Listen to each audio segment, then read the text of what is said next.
അതീന്ദ്രിയം അധ്യായം 25. കരുണാകരൻ നമ്പ്യാർ രാവിലെ അഞ്ജലി താമസിക്കുന്ന ഹോസ്റ്റലിലേക്ക് ഫോൺ ചെയ്തു. ഹലോ, ആരാ? മേട്രന്റെ ശബ്ദം അയാൾ തിരിച്ചറിഞ്ഞു. മിസ് അഞ്ജലി നമ്പ്യാരെ ഒന്ന് ലൈനിൽ കിട്ടുമോ? അഞ്ജലി ഇന്നലെ വീട്ടിൽ പോയതാണല്ലോ, ഇതുവരെ എത്തിയിട്ടില്ല. നിങ്ങളാരാ സംസാരിക്കുന്നത്? കരുണാകരൻ നമ്പ്യാർ ഒന്നും മിണ്ടാതെ ഫോൺ വെച്ചു. അയാൾ അസ്വസ്ഥതയോടെ തലയും തിരുമ്മിക്കണ്ടു കുറെ നേരമിരുന്നു. വീട്ടിലേക്കാണെന്നും പറഞ്ഞ് ഇന്നലെ അവൾ എവിടേക്കാവാൻ പോയത്? വല്ല കൂട്ടുകാരികളുടെയും വീട്ടിലേക്കാണോ? ഈശ്വര, അങ്ങനെയാകട്ടെ. പക്ഷേ കൂട്ടുകാരിയുടെ വീട്ടിൽ പോവുകയാണെങ്കിൽ അവൾക്കത് മറച്ചു വെക്കേണ്ട കാര്യമില്ലായിരുന്നല്ലോ. എന്തോ പന്തികേടുണ്ട്. പ്രായം ചീത്ത, കാലവും ചീത്ത, മനുഷ്യരാണെങ്കിൽ ധർമ്മബോധവുമില്ലാത്തവരും. 11 മണിയായപ്പോൾ നമ്പ്യാർ വീണ്ടും ഹോസ്റ്റലിലേക്ക് വിളിച്ചു. അഞ്ജലി എത്തിയിട്ടില്ലെന്നായിരുന്നു മറുപടി. അയാൾ ഉടനെ കാറിൽ യാത്ര തിരിച്ചു. എവിടേക്കാണെന്ന് വീട്ടിൽ പോലും ആരോടും പറഞ്ഞില്ല. അല്ലെങ്കിൽ തന്നെ തന്റെ പ്രശ്നങ്ങളെക്കുറിച്ച് ആരോടും തുറന്നു പറയുന്ന പ്രകൃതക്കാരനായിരുന്നില്ല നമ്പ്യാർ. സുമതിക്കുട്ടിയമ്മയോ മക്കളോ അയാളുടെ മനസ്സിലുള്ളത് ചിക്കിച്ചികയാൻ മെനക്കെട്ടിയിരുന്നുമില്ല. അച്ഛൻ ഗൗരവാവഹമായ ഒരു ജീവിതമാണ് നയിക്കുന്നതെന്ന് കുട്ടികൾ ചെറുപ്പം മുതൽക്കേ ധരിച്ചു പോന്നിരുന്നു. താൻ അറിയുകയോ ഇടപെടുകയോ ചെയ്യേണ്ടാത്ത അനേകം കാര്യങ്ങൾ ഭർത്താവിന്റെ ജീവിതത്തിലുണ്ടെന്ന് സുമതിക്കുട്ടിയമ്മയും കരുതി. അഞ്ജലിയുടെ ഹോസ്റ്റൽ സ്ഥിതി ചെയ്യുന്ന നഗരത്തിലെത്തിയ ശേഷം നമ്പ്യാർ ഒരിക്കൽ കൂടി ഫോൺ ചെയ്തു. അഞ്ജലി മുറിയിലുണ്ട്, ഇപ്പോൾ വന്നതേയുള്ളൂ എന്ന് മറുപടി കിട്ടി. അവളെ ലൈനിൽ കാത്തുകൊണ്ട് നമ്പ്യാർ ബൂത്തിൽ നിലയുറപ്പിച്ചു. അഞ്ജലിയുടെ ശബ്ദം കേൾക്കായി. ഹലോ, തളർന്നു മയങ്ങിയ സ്വരം. മോളെ, ഇത് ഞാനാ, അച്ഛൻ. അച്ഛനോ? അച്ഛൻ എവിടെന്നാ? ഈ ടൗണിൽ നിന്ന് തന്നെ. നീ ഇന്ന് ഓഫീസിൽ പോയില്ലേ? എനിക്ക് നല്ല സുഖമില്ലായിരുന്നു അച്ഛാ. എന്തുപറ്റി? രാത്രിയിൽ ഉറക്കം ശരിയായില്ല, ഭയങ്കര തലവേദന. നീ എന്താ വീട്ടിൽ വരാഞ്ഞത്? വരില്ലെന്ന് ഞാൻ ഫോൺ ചെയ്തിരുന്നല്ലോ. എനിക്കിപ്പോൾ നിന്നെയൊന്ന് കാണണമല്ലോ. അച്ഛൻ എവിടെയാണെന്ന് പറ, ഞാനങ്ങോട്ട് വരാം. ഞാനിവിടെ അമ്പലത്തിന് മുമ്പിലുള്ള ബോത്തിൽ നിന്നാണ് വിളിക്കുന്നത്. നീ നടയിലേക്ക് വന്നാൽ മതി. ശരി അച്ഛാ, ഇതാ ഇപ്പോഴെത്തി. അഞ്ജലി ഫോൺ വെച്ചു. അവൾ വല്ലാതെ പരിഭ്രമിച്ചിരുന്നു. അച്ഛൻ എന്തിനാണ് അന്വേഷിച്ചു വന്നത്?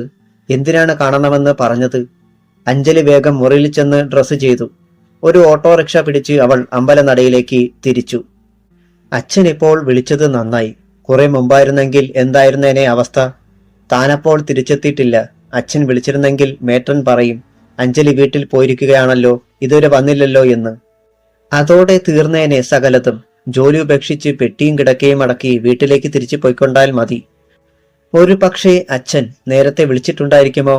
അതോർത്തപ്പോൾ അവൾക്ക് ഉൾക്കിടിലമുണ്ടായി.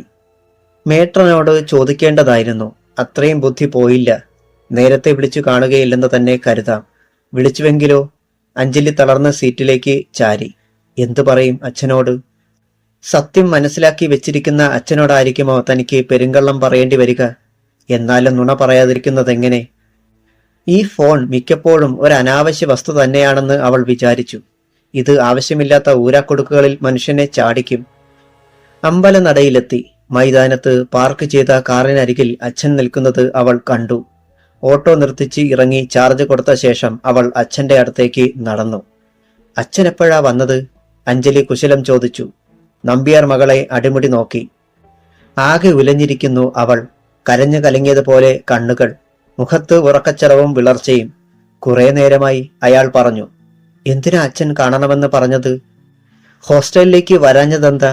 പറയാം, കാറിൽ കയറ്. അഞ്ജലി ഒന്ന് മടിച്ച ശേഷം ഡോർ തുറന്ന് പിൻസീറ്റിൽ കയറി.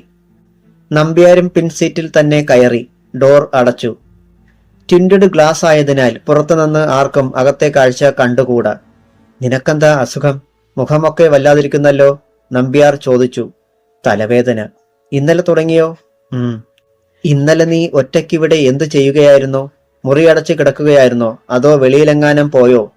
എങ്ങും പോയില്ല. ഒറ്റയ്ക്ക് വല്ലാതെ ബോറടിച്ചു കാണും അല്ലേ? അച്ഛനെന്താ ഇങ്ങനെ? നീ എത്ര നുണ പറയുന്നുണ്ടെന്ന് എണ്ണുകയാ ഞാൻ. ഇനിയും പറയാം. പക്ഷെ നിനക്ക് നുണ പറയാൻ ശരിക്കറിഞ്ഞുകൂടാ. നുണ പറച്ചിൽ ഒരു കഴിവാണ്. നമ്പ്യാർ ചിരി വരാതെ ചിരിച്ചു. താൻ പിടിക്കപ്പെട്ടു കഴിഞ്ഞുവെന്ന് അഞ്ജലിക്ക് മനസ്സിലായി. ഇന്നലെ നീ എവിടെയായിരുന്നു? അഞ്ജലി മുഖം കുനിച്ചു. കൂട്ടുകാരിയുടെ വീട്ടിൽ പോയിരുന്നെന്നോ? മറ്റോ ഒരു നുണ കൂടി കണ്ടുപിടിക്ക് വേഗം. നുണ പറയുമ്പോൾ ഒട്ടും ആലോചിക്കുകയോ അമാന്തിക്കുകയോ ചെയ്തുകൂടാ. അഞ്ജലിക്ക് മിണ്ടാനേ കഴിഞ്ഞില്ല. കൂടുതൽ കള്ളം പറയിച്ച് എന്റെ മോളെ ഞാൻ വിഷമിപ്പിക്കുന്നില്ല. ഇന്നലെ രാവിലെ നിന്നെ കാണാൻ ഞാൻ ഹോസ്റ്റലിൽ ചെന്നിരുന്നു. ഇന്ന് നീ വരും മുമ്പേ 2 തവണ വിളിച്ചു. പക്ഷേ അച്ഛനാണ് വിളിക്കുന്നതെന്ന് പറഞ്ഞില്ല കേട്ടോ. മോൾ അച്ഛനെ പറ്റിച്ച വിവരം മേട്രൻ അറിയണ്ടെന്ന് കരുതി. അതുകൊണ്ടാ അച്ഛൻ ഹോസ്റ്റലിലേക്ക് വരാഞ്ഞതും. വീട്ടിലേക്ക് പോയിരിക്കുന്ന മകളെ തേടി വീട്ടിലിരിക്കുന്ന അച്ഛൻ ഹോസ്റ്റലിൽ വരുന്നത് അച്ഛനും മോൾക്കും കുറച്ചിലല്ലേ? എന്റെ മോളൊരു കള്ളിയാണെന്ന് മേട്രൻ കരുതുകയില്ലേ? അഞ്ജലി അവിടെ ഇരുന്ന് വിതുമ്പി കരയാൻ തുടങ്ങി. എനിക്ക് നിന്റെ കരച്ചിലൊന്നും കാണണ്ട. ഇന്നലെ നീ എവിടെയാണെന്ന് പറയുക. അത് കഴിഞ്ഞ് ഹോസ്റ്റലിലേക്ക് പോയി പെട്ടിയും കിടക്കയും എടുക്കുക. ഞാൻ പറയാം അച്ഛാ. അഞ്ജലി കരച്ചിലിനിടയിൽ ഇന്നലത്തെ സംഭവ വികാസങ്ങൾ മുഴുവൻ അച്ഛനെ വിവരിച്ച് കേൾപ്പിച്ചു. എല്ലാം കേട്ടുകഴിഞ്ഞ് ഏറെ നേരം നമ്പ്യാർ മൂകനായി ഇരുന്നു. ഇടയ്ക്കിടെ അയാൾ മകളെ സൂക്ഷ്മമായി നിരീക്ഷിക്കുന്നുണ്ടായിരുന്നു.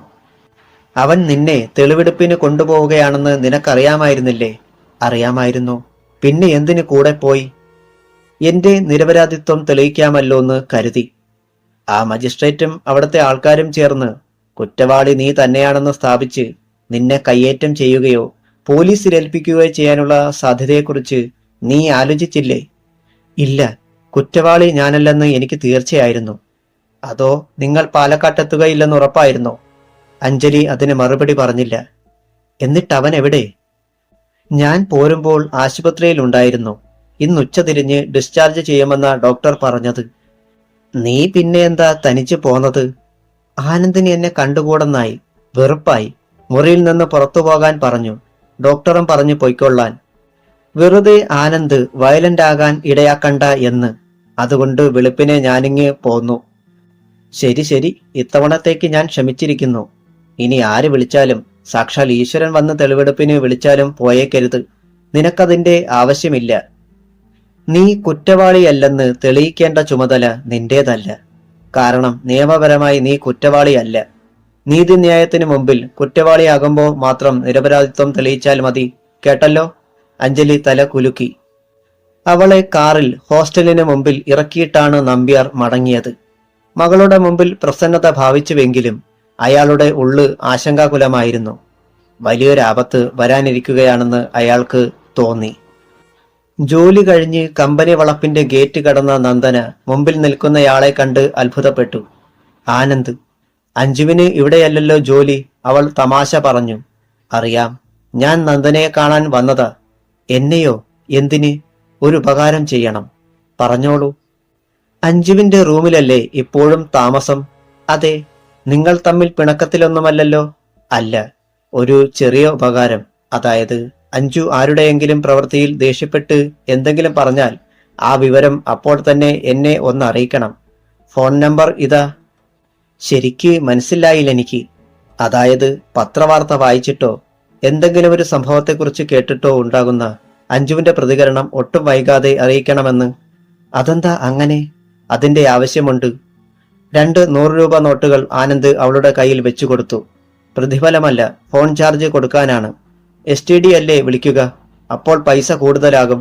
ബാക്കി വന്നാൽ പിന്നീട് തിരിച്ചു തന്നാൽ മതി. നന്ദന അമ്പരപ്പോടും സംശയത്തോടും കൂടി ആ പണത്തെയും ആനന്ദിനെയും മാറി മാറി നോക്കി. ഈ വിവരം യാതൊരു കാരണവശാലും അഞ്ജു അറിയാനും പാടില്ല. പറയരുത്. ഇല്ല. ശരി, പൊയ്ക്കോട്ടെ. ആനന്ദ് നടന്നു നീങ്ങി. പ്രത്യേകിച്ചൊന്നും സംഭവിക്കാതെ അഞ്ജലിയുടെ ദിവസങ്ങൾ കടന്നു പോയിക്കൊണ്ടിരുന്നു. പാലക്കാട് യാത്രയ്ക്ക് ശേഷം അവൾ ആനന്ദുമായി കാണുകയോ ഫോണിൽ ബന്ധപ്പെടുകയോ ചെയ്തില്ല. ആനന്ദ് അവളെ കാണാനും വന്നില്ല. ഉള്ളിൽ അതോർത്ത് നല്ല സങ്കടമുണ്ടെങ്കിലും എന്നെങ്കിലും എല്ലാം ശരിയാവുമെന്ന് കരുതി അഞ്ജലി സമാധാനിക്കാൻ ശ്രമിച്ചു. ഒരു ദിവസം അഞ്ജലി ഓഫീസ് വിട്ടു വന്നപ്പോൾ നന്ദനയിരുന്ന് അന്നത്തെ പത്രം വായിക്കുകയാണ്. രാവിലെ ഓഫീസിലേക്ക് പോകാനുള്ള തിരക്കിനിടയിൽ പത്രം വായിക്കാൻ സമയം കിട്ടാറില്ല. പകരം വൈകുന്നേരം ഇരുന്ന് അരിച്ചുപെറുക്കി വായിക്കും. അമലക്കൊലക്കേസിലെ പ്രതികളെ വെറുതെ വിട്ടു. നന്ദന തെല്ലുറക്കെ വായിച്ചു. എവിടെ? കാണട്ടെ. അഞ്ജലി താല്പര്യത്തോടെ നന്ദനയോട് ചേർന്നിരുന്ന് വാർത്ത നോക്കി. വളരെയധികം കോളിളക്കം സൃഷ്ടിച്ച അമലക്കൊലക്കേസിലെ 4 പ്രതികളെയും വെറുതെ വിട്ടുകൊണ്ട് സെഷൻസ് ജഡ്ജി KC അലക്സാണ്ടർ വിധി പ്രസ്താവിച്ചു. പ്രതികളുടെ പേരിൽ ആരോപിക്കപ്പെട്ട കുറ്റം സംശയാതീതമായി തെളിയിക്കാൻ പ്രോസിക്യൂഷന് കഴിഞ്ഞിട്ടില്ലെന്ന് കോടതി ചൂണ്ടിക്കാട്ടി. വാർത്ത അങ്ങനെ നീണ്ടുപോയി. 2 വർഷം മുമ്പ് വളരെ ഒച്ചപ്പാടുണ്ടാക്കിയ സംഭവമായിരുന്നു അമല കൊലക്കേസ്. ജോലി കഴിഞ്ഞ് വീട്ടിലേക്ക് പോകാൻ വഴിയരികിൽ കാത്തുനിന്ന അമല എന്ന സുന്ദരയായ യുവതിയെ ഒരു കാറിൽ വന്ന യുവാക്കളുടെ സംഘം ബലമായി പിടിച്ചു കയറ്റി കൊണ്ടുപോവുകയും ക്രൂരമായി ബലാത്സംഗം ചെയ്യുകയുമാണുണ്ടായത്. കൂട്ട ബലാത്സംഗത്തിനിരയായ മരിച്ച യുവതിയുടെ ജഡം പിന്നീട് കലുങ്കിന് കീഴിൽ ഉപേക്ഷിച്ചു. ഒരു എസ്.പിയുടെ മകനും മന്ത്രി സഹോദരി പുത്രനും ഉൾപ്പെട്ട സംഘമായിരുന്നു ഈ ക്രൂരകൃത്യം ചെയ്തത്. പോലീസും പിന്നീട് ക്രൈംബ്രാഞ്ചും ആത്മഹത്യയാക്കി എഴുതി തള്ളിയ കേസ് CBI ഏറ്റെടുത്ത് അന്വേഷിക്കുകയും കുറ്റവാളികളെ പിടികൂടുകയുമാണുണ്ടായത്. പ്രതികൾ ഉന്നതന്മാരുടെ മക്കളായതിനാൽ കേസ് തേച്ചുമാച്ച് കളയാനുള്ള ശ്രമം ആദ്യം മുതൽക്കേ തുടങ്ങിയിരുന്നു. അത് വമ്പിച്ച ബഹുജന പ്രതിഷേധം ഇളക്കി വിടുകയുണ്ടായി. CBI പിടികൂടിയവർ തന്നെയാണ് യഥാർത്ഥ പ്രതികൾ എന്ന കാര്യത്തിൽ സംശയമേ ശേഷിച്ചിരുന്നില്ല. വേണ്ടത്ര തെളിവുകൾ ഉണ്ടായിരുന്നിട്ടും അവസാനം പ്രതികൾ രക്ഷപ്പെട്ടു. അവരാണ് കുറ്റക്കാരെന്ന് 100% തെളിഞ്ഞതല്ലായിരുന്നോ? എന്നിട്ടും വെറുതെ വിട്ടെന്നോ? അഞ്ജലി ആശ്ചര്യപ്പെട്ടു. കയ്യിൽ ഇഷ്ടം പോലെ പണവും അധികാരവും ഉണ്ടെങ്കിൽ ആരെയാ കൊല്ലാൻ വയ്യാത്തത്? ഏത് കൊലക്കയറിയെന്ന ഊരിപ്പോരാൻ മേലാത്തത്? അവനൊക്കെ ചിരിച്ചോണ്ട് കയ്യും വീശി ഇറങ്ങിപ്പോന്ന് കാണും. ഇവനെയൊക്കെ വെടിവെച്ച് കൊല്ലുകയാ വേണ്ടത്, അഞ്ജലി ആത്മരോഷത്തോടെ പറഞ്ഞു. അല്ലെങ്കിൽ ഇവനൊക്കെ ഇനിയും അതുതന്നെ ചെയ്യും. ഒരു കൊല ചെയ്ത ഉളുപ്പ് മാറിയില്ലേ? ഇനി ആരെയും പേടിക്കണ്ടല്ലോ. ആദ്യം നന്ദന അതത്ര ശ്രദ്ധിച്ചില്ല. പെട്ടെന്നാണ് ആനന്ദ് ഏൽപ്പിച്ചിരുന്ന ചുമതലകളെക്കുറിച്ച് അവൾക്ക് ഓർമ്മ വന്നത്. കുറച്ചു കഴിഞ്ഞ് അവൾ അഞ്ജലിയുടെ കണ്ണ് വെട്ടിച്ച് മറവിൽ പുറത്തു ചാടി. ഏറ്റവും അടുത്ത പബ്ലിക് ടെലിഫോൺ ബൂത്തിലെത്തി ആനന്ദിന്റെ നമ്പർ ഡയൽ ചെയ്തു. ഓപ്പറേറ്ററാണ് ഫോൺ എടുത്തത്. ആനന്ദിനെ കിട്ടണമെന്ന് പറഞ്ഞപ്പോൾ ഹോൾഡ് ചെയ്യാൻ നിർദ്ദേശം. 2 മിനിറ്റ് കഴിഞ്ഞാണ് ആളെ ലൈനിൽ കിട്ടിയത്. ഹലോ, ആനന്ദല്ലേ? അതെ, ആരാ സംസാരിക്കുന്നത്? ഞാൻ നന്ദന. ആഹാ, ഗുഡ് ഈവനിങ്. എന്തുണ്ട് നന്ദനെ വിശേഷം? അമലക്കൊലക്കേസില്ലേ, അതിലെ പ്രതികളെ വെറുതെ വിട്ടെന്ന് കേട്ടില്ലേ? അഞ്ജലി ഭയങ്കര ചൂടിലായിരുന്നു. ആനന്ദ് ജാഗരൂകനായി. അവൾ വല്ലതും പറഞ്ഞോ? അവരെയൊക്കെ വെടിവെച്ച് കൊല്ലുകയാണ് വേണ്ടതെന്ന്. ആനന്ദ് റിസീവറും കയ്യിൽ പിടിച്ച് അസ്ത്രപ്രജ്ഞനായി നിന്നു. അത് അയാൾക്ക് വിശ്വസിക്കാനേ കഴിഞ്ഞില്ല. കോടതി വെറുതെ വിട്ടയച്ച 4 യുവാക്കളെ വെടിവെച്ച് കൊല്ലുകയാണ് വേണ്ടതെന്ന് അഞ്ജലി പറഞ്ഞിരിക്കുന്നു. അഞ്ജലി അങ്ങനെ പറഞ്ഞുവെന്നാൽ അതിനർത്ഥം ആ യുവാക്കൾ ഇന്ന് രാത്രി കൊല്ലപ്പെടുമെന്ന് തന്നെ. ഇതുവരെയുള്ള സംഭവങ്ങൾ വെച്ച് നോക്കിയാൽ അതിനാണ് സാധ്യത. അവൾക്ക് എങ്ങനെ അത് സാധിക്കും? അവളുടെ കൈവശം തോക്കുണ്ടായാലല്ലേ പറ്റൂ. മാത്രമല്ല, ഹോസ്റ്റലിൽ നിന്ന് കൊച്ചി വരെ യാത്ര ചെയ്യണമെങ്കിൽ 2-2.5 മണിക്കൂർ വേണ്ടിവരും. അവിടെ എത്തി 4 പേരെയും അവരവരുടെ വീടുകളിൽ ചെന്ന് തെരഞ്ഞു പിടിച്ച് വെടിവെച്ച് കൊല്ലുകയെന്നത് അത്ര എളുപ്പമാണോ? കോടതി വിട്ടയച്ച 4 യുവാക്കളെയും അഞ്ജലിക്ക് പരിചയമില്ല. മുമ്പ് കണ്ടിട്ട് പോലും ഉണ്ടായിരിക്കില്ല. അവരുടെ വിലാസവും നിശ്ചയമുണ്ടാവില്ല. പിന്നെ എങ്ങനെ കൊച്ചി പോലുള്ള ഒരു നഗരത്തിൽ ചെന്ന് 4 പേരുടെയും വീടന്വേഷിച്ച് പിടിക്കും? എങ്ങനെ അവരെ തിരിച്ചറിയും? എല്ലാം അസംബന്ധമാണെന്ന് ആനന്ദിന് തോന്നി. അഞ്ജലിയെ കൊണ്ട് നടപ്പുള്ള കാര്യമല്ല അത്. പക്ഷേ ആ പാലക്കാട്ടുകാരൻ മജിസ്ട്രേറ്റിന്റെ കാര്യത്തിൽ അവൾക്ക് ഒരു പിശകും പറ്റിയില്ലല്ലോ. യാതൊരു പരിചയവുമില്ലാത്ത അയാളുടെ വീടന്വേഷിച്ച് പിടിച്ച് വീട്ടിൽ കയറി ചെന്ന് ചാട്ടവാറിനടിക്കാൻ അവൾക്ക് കഴിഞ്ഞുവല്ലോ. ദൂരവും കാലവും ഒന്നും അവൾക്കപ്പോൾ പ്രശ്നമേ ആയിരുന്നില്ല. ഏതാനും നിമിഷങ്ങൾക്കുള്ളിൽ ഇങ്ങനെ കുറെ ചിതറിയ ചിന്തകൾ ആനന്ദിന്റെ മനസ്സിലൂടെ കടന്നുപോയി. ഹലോ, റിസീവറിലൂടെ നന്ദനയുടെ ശബ്ദം കേട്ടപ്പോഴാണ് ഫോണിന്റെ അങ്ങേ തലയ്ക്കൽ നന്ദനയുണ്ട് എന്ന കാര്യം പോലും ആനന്ദ് ഓർമ്മിച്ചത്. ഹലോ നന്ദന, എനിക്ക് വേണ്ടി ഒരു ഉപകാരം ചെയ്യണം. സന്ധ്യ മുതൽ അഞ്ജുവിന്റെ പ്രവർത്തനങ്ങളെല്ലാം നിരീക്ഷിക്കണം. രാത്രിയിൽ അവൾ മുറിയിൽ നിന്ന് പുറത്തിറങ്ങുന്നുണ്ടോ എന്ന കാര്യം പ്രത്യേകം ശ്രദ്ധിക്കണം. ഉറങ്ങാൻ കിടക്കുമ്പോൾ തൊട്ട് അവളുടെ ഓരോ ചലനങ്ങളും. അത് സമ്മതിച്ചു. പക്ഷേ ഉറക്കം വന്നു പോയെങ്കിൽ എനിക്കെന്ത് ചെയ്യാനൊക്കും? രാത്രി 12 വരെ ഉറക്കം വിളിച്ചിരിക്കാൻ പറ്റുമോ? 1 മണി വരെ നോക്കാം, ധാരാളം മതി. നിങ്ങൾ ഇങ്ങനെയൊക്കെ ചെയ്യാൻ ആവശ്യപ്പെടുന്നതിന്റെ കാരണമാണ് എനിക്ക് മനസ്സിലാക്കാത്തത്. കോടതി വെറുതെ വിട്ടയച്ച ആ 4 ചെറുപ്പക്കാർ ഇന്ന് രാത്രി വെടിയേറ്റ് മരിക്കാൻ ഇടയുണ്ടെന്ന് മാത്രം നന്ദന മനസ്സിലാക്കിയാൽ മതി. അഞ്ജു അവരെ വെടിവെച്ചു കൊല്ലുമെന്നാണോ നിങ്ങളുടെ ഭയം? അങ്ങനെയും സംഭവിച്ചേക്കാം. ഒരു പക്ഷേ അഞ്ജു ആയിരിക്കണമെന്നുമില്ല. നമ്മുടെ തെറ്റിദ്ധാരണയാകാനും മതി. ഇന്ന് രാത്രി ഞാൻ പറഞ്ഞതുപോലെയൊക്കെ നന്ദന ചെയ്താൽ നമുക്ക് 2-1 തീർച്ചപ്പെടുത്താം. ഒന്നുകിൽ അഞ്ജു നിരപരാധി, അല്ലെങ്കിൽ കൊലയാളി. നിങ്ങൾ പറയുന്നതെനിക്ക് ശരിക്കും മനസ്സിലാകുന്ന പോലുമില്ല. ഒരു കാര്യം കൂടി പറഞ്ഞോട്ടെ. ഇന്ന് രാത്രി അസ്വാഭാവികമായിട്ട് എന്തെങ്കിലും തോന്നിയാൽ ഈ നമ്പറിൽ വിളിച്ച് വിവരം പറയാൻ മറക്കരുത്. രാത്രിയിൽ ഞാൻ ഹോസ്റ്റലിന് വെളിയിൽ പോയി നിങ്ങൾക്ക് ഫോൺ ചെയ്യാനോ? അതിന്റെ ബുദ്ധിമുട്ട് എനിക്കറിയാം നന്ദന. പക്ഷേ രാത്രിയിൽ മുറിയിൽ അഞ്ജുവിനെ കാണാതായാൽ നിങ്ങൾക്ക് മേട്രനെ അറിയിച്ചല്ലേ പറ്റൂ. അപ്പോൾ ഇങ്ങോട്ടൊന്ന് വിളിക്കുക. താങ്കൾക്ക് അഞ്ജുവിന്റെ മേൽ ഇത്രയും സംശയം വരാൻ ഒരു കാരണം വേണമല്ലോ. ആ മജിസ്ട്രേറ്റിനെ ചാട്ടവാറിനടിച്ച സംഭവം നന്ദനയും പത്രത്തിൽ വായിച്ചതല്ലേ? നന്ദനയ്ക്കറിയാമോ ആ മജിസ്ട്രേറ്റ് അഞ്ജുവിനെ തിരിച്ചറിയുമോ എന്നറിയാൻ വേണ്ടി ഞാൻ അവളെയും കൂട്ടിക്കൊണ്ട് ഒരു ഞായറാഴ്ച പാലക്കാടിന് പോയി. എന്നിട്ട് ചാലക്കുടിക്കടുത്ത് വെച്ച് ട്രെയിൻ ബ്രേക്ക് ഡൗൺ ആയി. പിന്നെ ബസ്സിലാണ് യാത്ര. കുറെ ചെന്നപ്പോൾ അതും ബ്രേക്ക് ഡൗൺ ആയി. പിന്നെ ടാക്സി പിടിച്ച് യാത്ര തുടർന്നു. അത് 2 വട്ടം കരണം മറിഞ്ഞ് തലകീഴായിട്ട് പാടത്ത് കിടന്നു. അഞ്ജുവിന് ഒരു പോറല് പോലുമില്ല. പാലക്കാട്ടെത്തിയില്ലെന്ന് പറഞ്ഞാൽ തീർന്നല്ലോ. ഈ ആക്സിഡന്റ് എല്ലാം അഞ്ജു വരുത്തിക്കൂട്ടിയതാണെന്നാണോ? മേബി. നിങ്ങൾക്ക് തിരുത്തേണ്ടി വരുമായിരിക്കും. എനിവേ, എനിക്ക് വേണ്ടി നന്ദന ഇത്രയും സഹായം ചെയ്യുക.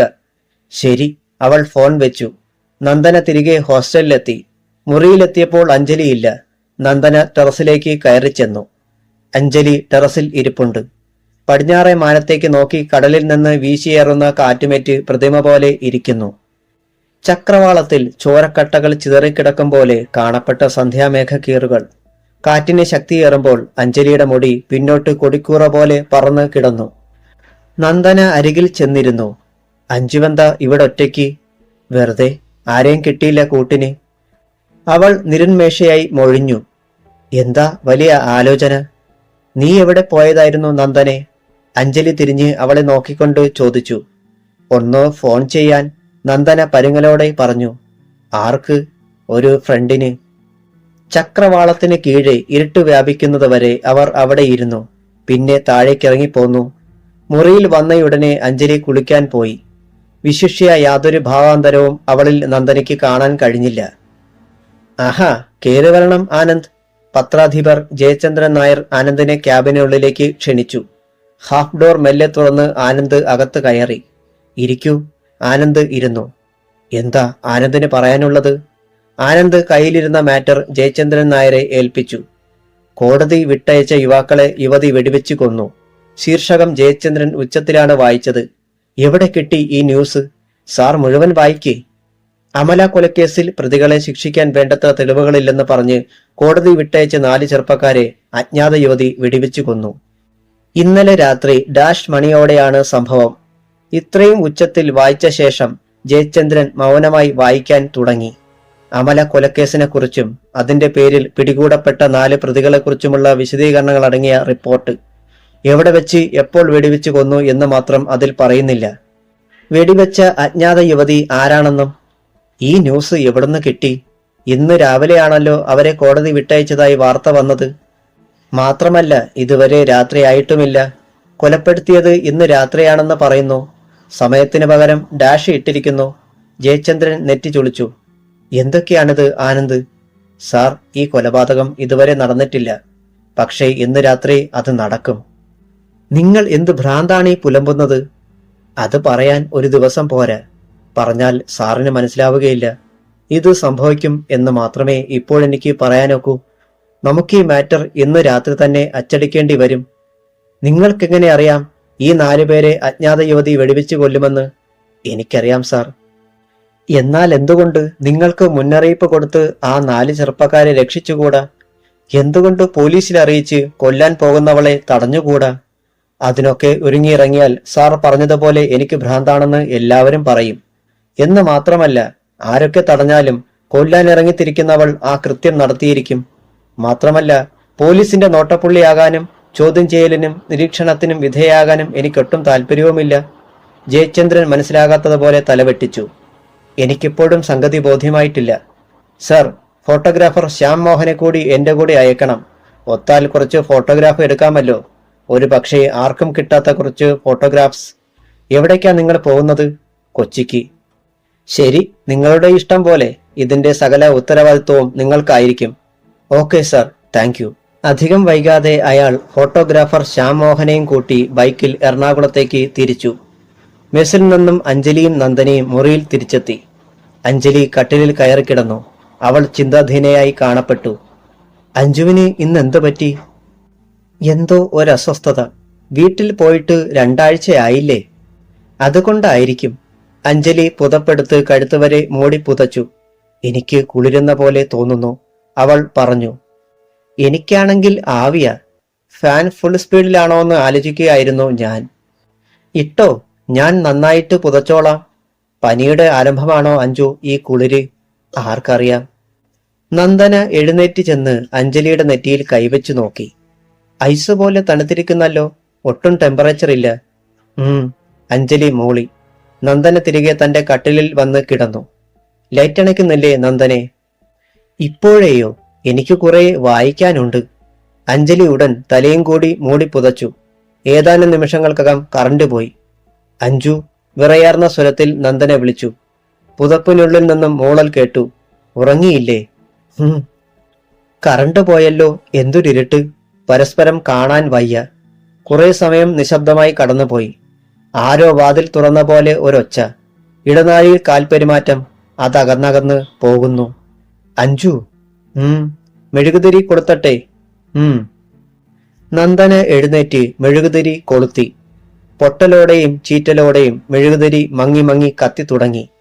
ഇതൊരു നാശം പിടിച്ച മെഴുകുതിരിയാ, നന്ദന ശപിച്ചു. അഞ്ജലി മൂടിപ്പുതച്ചു കിടക്കുന്നത് അവ്യക്തമായി കാണാമായിരുന്നു. എന്തൊരുഷ്ണം! നന്ദന ജനൽ തുറന്നിട്ടു. പുറത്ത് നഗരഭാഗങ്ങൾ കാണാം. എല്ലായിടത്തും വെളിച്ചമുണ്ട്. ഹോസ്റ്റലിന്റെ വടക്കു ഭാഗത്തെ മുറികളിലും ലൈറ്റ് കത്തുന്നുണ്ട്. തങ്ങളുടെ ഭാഗത്ത് മാത്രം വെളിച്ചമില്ല. ഇവിടെ മാത്രമേയുള്ളൂ ലൈറ്റില്ലാതെ? നന്ദന അമ്പരപ്പോടെ പറഞ്ഞു. ബൾബ് ഫ്യൂസായി കാണും. അഞ്ജലിയുടെ സ്വരത്തിന് മാറ്റമുണ്ടായിരുന്നു. നിന്റെ സ്വരം പോലും മാറിയല്ലോ അഞ്ജു. തൊണ്ട വല്ലാതടഞ്ഞതുപോലെ. ജനലിലൂടെ തള്ളിക്കയറിയ കാറ്റിൽ മെഴുകുതിരി അണഞ്ഞു. മുറിയിൽ വീണ്ടും കൂരിരുട്ട്. എവിടെ നിന്നോ ഒരു കാലച്ച വാതിലിന് നേർക്ക് വരുന്നുണ്ടെന്ന് തോന്നി. വാതിൽക്കൽ അത് നിലച്ചു. വാതിൽ തുറക്കപ്പെട്ടുവോ? ഒരു അജ്ഞാത രൂപം അകത്തേക്ക് പ്രവേശിച്ചുവോ? ഒരു തണുപ്പ് മുറിയിലെല്ലാം ഇഴഞ്ഞു പടരുന്ന പോലെ. മനം മടുപ്പിക്കുന്ന ഒരു ഗന്ധം. എല്ലും മുടിയും മാംസവും കരിയുന്ന പോലെ ഒരു ഗന്ധം. നന്ദനയ്ക്ക് ശ്വാസം മുട്ടി. ആ ഒരു നിമിഷം കടന്നുപോയി. ഇല്ല, ഒന്നുമില്ല. എല്ലാം സാധാരണ പോലെ തന്നെ. തന്റെ തോന്നലായിരുന്നുവോ സകലതും? വിറയ്ക്കുന്ന വിരലുകളാൽ നന്ദന തീപ്പെട്ടിക്കൊള്ളി ഉരച്ചു. മെഴുകുതിരി കൊളുത്തി. അഞ്ജലി കിടക്കയിൽ തന്നെയുണ്ട്. നീ ഉറങ്ങിയോ അഞ്ജു? അലക്ഷ്യമായ മൂളൽ. വാതിലിൽ ശക്തിയായി മുട്ടുന്നത് കേട്ട് നന്ദന നടുങ്ങി. വാതിൽ തുറക്ക്, മേട്രനിന്റെ സ്വരം. നന്ദന വാതിൽ തുറന്നു. ടോർച്ചുമായി മേട്രൻ. മെഴുകുതിരി ഉണ്ടല്ലോ അല്ലേ? ഉണ്ട് മാഡം. ഈ സെക്ഷനിലെ ഫ്യൂസ് പോയി. കെട്ടിയിട്ടും നിൽക്കുന്നില്ല. എവിടെയോ ഷോർട്ടാകുന്നുണ്ട്, അതാ കാര്യം. നന്ദന ശരിയെന്ന് തലയാട്ടി. അഞ്ജലി ഉറങ്ങിയോ? അവളുടെ കിടക്കയിലേക്ക് ടോർച്ചടിച്ചുകൊണ്ട് മേട്രൻ ചോദിച്ചു. ഉറങ്ങിയിട്ടില്ല. അവൾക്കൊരു പനിയുടെ ലക്ഷണം പോലെ. അത് കാരണം നേരത്തെ കിടന്നു. വാതിലടച്ച് നീയും കിടന്നോ? മേട്രൻ നീങ്ങി. നന്ദന വാതിലടച്ച് കിടന്നു. മെഴുകുതിരി അവൾ കെടുത്തിയില്ല. ഇടയ്ക്കിടെ അവൾ അഞ്ജലിയെ ശ്രദ്ധിച്ചുകൊണ്ടിരുന്നു. അധ്യായം 26. എറണാകുളത്തെത്തിയ ആനന്ദും ശ്യാമോഹനും DSP ചന്ദ്രശേഖറിന്റെ വിലാസവും ഫോൺ നമ്പരും അന്വേഷിച്ച് കണ്ടുപിടിച്ചു. SP-യുടെ പുത്രൻ ജിക്കി അമലക്കേസിലെ ഒരു പ്രതിയായിരുന്നു. ആനന്ദ് SP-ക്ക് ഫോൺ ചെയ്തു. ലൈനിൽ ചന്ദ്രശേഖറെ തന്നെ കിട്ടി. ഹലോ, താങ്കളുടെ മകൻ ജിക്കി വീട്ടിലുണ്ടോ? ആനന്ദ് ചോദിച്ചു. ഉണ്ടല്ലോ. എന്തു ചെയ്യുകയാണ്? TV-ക്ക് മുമ്പിൽ. നിങ്ങളാരാ? ഞാനൊരു പത്രലേഖകനാണ്. ജിക്കിയെ ഒന്ന് ഇന്റർവ്യൂ ചെയ്യാൻ. ഈ രാത്രിയിൽ ഒക്കുമെന്ന് തോന്നുന്നില്ല. ഒന്ന് കണ്ടാലും മതി. ശരി, എപ്പോൾ വരും? ഇപ്പോഴെത്തിക്കൊള്ളും. ശരി. SP ഫോൺ വെച്ചിട്ട് തിരിഞ്ഞപ്പോൾ ഒരു യുവതി മുറിയിലേക്ക് കടക്കുന്നത് കണ്ടു. നിറയെ എംബ്രോയിഡറിയും ലേസും തുന്നി മോടി പിടിപ്പിച്ച മനോഹരമായ നൈറ്റി ധരിച്ച സുന്ദരിയായ യുവതി തന്റെ മുറിക്കുള്ളിൽ. വിതിർത്തിട്ട് തുമ്പുകെട്ടിയ മനോഹരമായ മുടി. മുറിയിൽ പിച്ചിപ്പൂവിന്റെ പരിമളം. നീ ആരാണ്? SP ആശ്ചര്യപ്പെട്ടു ചോദിച്ചു. യുവതി അയാളെ നോക്കി ഒന്ന് മന്ദഹസിച്ചിട്ട് SP-യുടെ യൂണിഫോമും മറ്റും തൂക്കിയിട്ടിരുന്ന സ്റ്റാൻഡിനരികിലേക്ക് നീങ്ങി. SP-ക്ക് അമ്പരപ്പ് മാറും മുമ്പേ അവൾ ഹാങ്കറിൽ തൂക്കിയിട്ടിരുന്ന ഹോൾഡറിൽ നിന്ന് SP-യുടെ സർവീസ് റിവോൾവർ എടുത്തു. അതുമായി തിരികെ വാതിൽക്കലേക്ക് നീങ്ങി. ആപത്ത് മണത്ത SP ചന്ദ്രശേഖർ ഉടൻ മുന്നോട്ട് കുതിച്ച് അവളെ തടയാൻ ശ്രമിച്ചു. യുവതി അയാളുടെ കഴുത്തിൽ കുത്തിപ്പിടിച്ച് മേലോട്ടുയർത്തി. പിന്നെ ചുവരിന് നേർക്ക് എറിഞ്ഞു. SP-യുടെ ശരീരം ഭിത്തിയിൽ ചെന്നിടിച്ച് താഴെ വീണു. യുവതി ഹാളിലെത്തി. SP-യുടെ കുടുംബാംഗങ്ങൾ സോഫയിലും കസേരയിലും മറ്റുമിരുന്ന് TV കാണുകയാണ്. അതിസുന്ദരിയായ യുവതിയെ കണ്ട് കുടുംബാംഗങ്ങൾ അമ്പരന്നു. ജിക്കി യുവതിയെ അടിമുടി നോക്കി. യുവതി അവന്റെ തൊട്ടുമുമ്പിൽ വന്നു നിന്നു. അവന്റെ മുഖത്ത് അരുമയോടെ തലോടി. അവളുടെ വിരലുകളുടെ മരവിപ്പേറ്റ് അവൻ ഞെട്ടി തല പിന്നോക്കം മാറ്റി. യുവതി അവന്റെ ഇരു കവളിലും വിരലുകൾ അമർത്തി. ജിക്കി വായ് പൊളിച്ചു. വായ്ക്കുള്ളിലേക്ക് തോക്കിൻകുഴൽ തിരികിയിട്ട് അവൾ കാഞ്ചി വലിച്ചു. വെടിശബ്ദം മുഴങ്ങി. ജിക്കിയുടെ ശരീരം കസേരയോടെ പിന്നോട്ട് മറിഞ്ഞു. എല്ലാം നിമിഷങ്ങൾ കൊണ്ട് കഴിഞ്ഞു. കുടുംബാംഗങ്ങളുടെ കൂട്ടം നിലവിളികൾക്കിടയിലൂടെ യുവതി പുറത്തേക്ക് നടന്നു. പിടഞ്ഞെണീറ്റ് ഓടിവന്ന എസ് പിയും ജിക്കിയുടെ ഇളയ സഹോദരനും യുവതിയെ തടയാൻ ശ്രമിച്ചിട്ടും രണ്ടുപേരെയും നിഷ്പ്രയാസം തോണ്ടിയെറിഞ്ഞിട്ട് അവൾ ഇരുട്ടിലേക്ക് നടന്നു മറഞ്ഞു. നഗരത്തിലെ 3 സ്റ്റാർ ഹോട്ടലിന്റെ ബാറിൽ മദ്യപിച്ചു കൊണ്ടിരിക്കുകയായിരുന്നു ജിക്കിയുടെ കൂട്ടുപ്രതികൾ 3 പേരും. നിയമത്തിന്റെ വലക്കണ്ണുകൾ പൊട്ടിച്ച് പുറത്തു ചാടിയതിന്റെ ആഹ്ലാദം പങ്കിടുകയാണവർ. ഈ ദിവസം ശരിക്കും ആഘോഷിക്കാൻ ജിക്കിയെയും അവർ ക്ഷണിച്ചിരുന്നു. വരാമെന്ന് ഏറ്റിട്ട് അച്ഛൻ സമ്മതിക്കുന്നില്ല എന്ന് പറഞ്ഞ് അവസാന നിമിഷം അവൻ പിന്മാറുകയായിരുന്നു. ഒഴിഞ്ഞ ഗ്ലാസുകളിലേക്ക് അനിൽ വീണ്ടും മദ്യം പകർന്നു. ജീവൻ ഐസ് ക്യൂബുകൾ സ്പൂൺ കൊണ്ട് കോരിയിട്ടു. മനോഹർ സോഡ ഒഴിച്ചു നേർപ്പിച്ചു. അവനും കൂടി വേണ്ടതായിരുന്നു ജിക്കി, മനോഹർ പറഞ്ഞു. അതെ അതെ. അവസാന നിമിഷം അവൻ കാലുമാറി. പോകാൻ പറ, നമ്മള് മതി, നമ്മള് 3 പേര്. എന്നാലും ഈ വിജയം 4 പേരും കൂടി ആഘോഷിക്കേണ്ടതായിരുന്നു. അത് വാസ്തവം. ജീവൻ പൊട്ടിച്ചിരിച്ചു. Look there. മനോഹർ വിരൽ ചൂണ്ടി. ഒഴുകി വരുന്നത് പോലെ ഒരു സുന്ദരി ബാറിലെ അരണ്ട വെളിച്ചത്തിലൂടെ മന്ദം മന്ദം എത്തുന്നു. 3 പേരുടെയും കണ്ണുകൾ അവളിലായി. അതെന്താണടാ മുതല് മനോഹർ അത്ഭുത സ്തബ്ധനായി. നൈറ്റിയും ഇട്ടോണ്ട് ഇവൾ എന്തിന് ബാറിൽ കയറി വന്നു? ഇവിടെ ക്യാബറെ തുടങ്ങിയോട് നമ്മളറിയാതെ. എങ്കിൽ നമുക്കിവളെ ഒന്ന് പൊക്കണം. എന്തൊരു സൗന്ദര്യം, എന്തൊരു ബോഡി ഷേപ്പ്. ഗോഡ്, അവൾ ഇങ്ങോട്ടാണല്ലോ, നമ്മുടെ നേർക്ക്. നമ്മളിൽ ആരെങ്കിലും അവൾക്ക് പരിചയമുണ്ടോടാ? ദേ ചിരിക്കുന്നു. മനോഹർ എഴുന്നേറ്റ് നിന്ന് സ്വാഗതമോദി. വരണം വരണം. പുറകിൽ മറച്ചു പിടിച്ചിരിക്കുന്ന യുവതിയുടെ കൈ മുന്നോട്ട് നീണ്ടു. അവളുടെ കയ്യിലൊരു റിവോൾവർ കണ്ട് 3 പേരും ഞെട്ടി. ബാറിലുള്ളവരുടെ എല്ലാം കണ്ണ് അവളിലായിരുന്നു. എന്തു ചെയ്യണമെന്നറിയാതെ ഏതാനും നിമിഷം എല്ലാവരും വിയർപ്പടക്കി. പെട്ടെന്ന് വെടിശബ്ദം മുഴങ്ങി. ആദ്യ വെടിയേറ്റ് മനോഹർ പിന്നോട്ട് വീണു. രണ്ടാമത്തെ വെടിയിൽ മേശപ്പുറത്തിരുന്ന ഗ്ലാസ് ചിതറിത്തെറിച്ചു. ബാറിലുണ്ടായിരുന്നവരെല്ലാം നടുങ്ങിത്തരിച്ചിരിക്കുകയായിരുന്നു. ഒരു സ്ത്രീ കൈത്തോക്കുമായി കടന്നുവന്ന് ഒരുവനെ വെടിവെച്ച് വീഴ്ത്തിയിരിക്കുന്നു. കൂട്ടുകാരൻ വെടിയേറ്റ് നിലത്ത് കിടന്ന് പിടഞ്ഞടിക്കുന്നത് കണ്ട് സ്തംഭിച്ചിരുന്ന മറ്റു 2 പേരും ചാടി എഴുന്നേറ്റ് ഓടി രക്ഷപ്പെടാൻ ഒരു ശ്രമം നടത്തി. യുവതിയുടെ കയ്യിലിരുന്ന തോക്കിൽ നിന്ന് വീണ്ടും വെടിപൊട്ടി. രക്ഷപ്പെടാൻ ശ്രമിച്ച 2 പേരും അലർച്ചയോടെ നിലം പതിച്ചു. തൊട്ടടുത്ത മേശയിലിരുന്നവർ ഭയന്ന് എഴുന്നേറ്റ് അങ്ങുമിങ്ങും പാഞ്ഞു. ചിലർ സംഭവിക്കുന്നത് എന്താണെന്ന് മനസ്സിലാവാത്ത പോലെ പകച്ചെഴുന്നേറ്റു. വേറെ ചിലർക്ക് കൺമുന്നിൽ അങ്ങനെയൊരു സംഭവം നടന്നുവെന്ന് വിശ്വസിക്കാൻ പോലും കഴിഞ്ഞില്ല. ഭീതി പൂണ്ട് ഓടിയവരിൽ 2-3 പേർ പിൻവാതിലിലൂടെ പുറത്തേക്ക് ചാടി. വെടിയേറ്റവരിൽ 2 പേർ മരിച്ചു കഴിഞ്ഞിരുന്നു. ഒരാൾ ചാവുന്ന മൃഗത്തെ പോലെ അമറുകയും ചോരക്കളത്തിൽ പുഴുവിനെ പോലെ കിടന്നിഴയുകയും ചെയ്യുന്നുണ്ട്. യുവതി അടുത്തേക്ക് ചെന്ന് കുനിഞ്ഞ് തോക്ക് നീട്ടി ഒരു നിറകൂടി ഒഴിച്ചു. അതോടെ ആ ശരീരവും നിശ്ചലമായി. യുവതി മെല്ലെ പിന്തിരിഞ്ഞു. ആരും അനങ്ങിയില്ല. ചില്ലുവാതിൽ തുറന്ന് ഹോട്ടലിന്റെ അങ്കണത്തിലേക്ക് ഇറങ്ങിയ അവൾ ഒട്ടും തിടുക്കം കൂടാതെ ആരെയും കൂസാതെ ഗേറ്റിലേക്ക് നടന്നു. ഏതാനും നിമിഷങ്ങൾക്കുള്ളിൽ അവൾ ഗേറ്റിനപ്പുറം നിരത്തിലെ തിരക്കിൽ അപ്രത്യക്ഷയായി. തന്റെ ഷിഫ്റ്റ് കഴിഞ്ഞിട്ടും ജയചന്ദ്രൻ നായർ ഓഫീസിൽ നിന്ന് വീട്ടിലേക്ക് പോയില്ല. ഇന്ന് 12 മണിക്കേ മടങ്ങുന്നുള്ളൂ എന്ന് അയാൾ തീരുമാനിച്ചു. ജയചന്ദ്രൻ നായരുടെ മേശപ്പുറത്തിരിക്കുന്ന വാർത്തയെക്കുറിച്ച് കേട്ടവരെല്ലാം അത്ഭുതം കൂറി. അയാളുടെ വിശദീകരണം കൂടി കേട്ടപ്പോൾ പൊട്ടിച്ചിരിക്കുകയും ചെയ്തു. സമയം രാത്രി 11:25. എഡിറ്റർ ബാലകൃഷ്ണൻ ജയചന്ദ്രൻ നായരെ വിളിച്ച് പറഞ്ഞു, പത്രം അടിച്ച് തുടങ്ങേണ്ട സമയമായി. ആ ഫോളിഷ് ന്യൂസും കയ്യിൽ വെച്ച് വിഡ്ഢിയാകാതെ ആ സ്ഥലത്ത് വേറെ വാർത്ത കൊടുത്ത് പത്രം അടിച്ചു തുടങ്ങട്ടെ. ബാലകൃഷ്ണൻ പത്രം പ്രിന്റ് ചെയ്യാൻ അനുമതി നൽകി.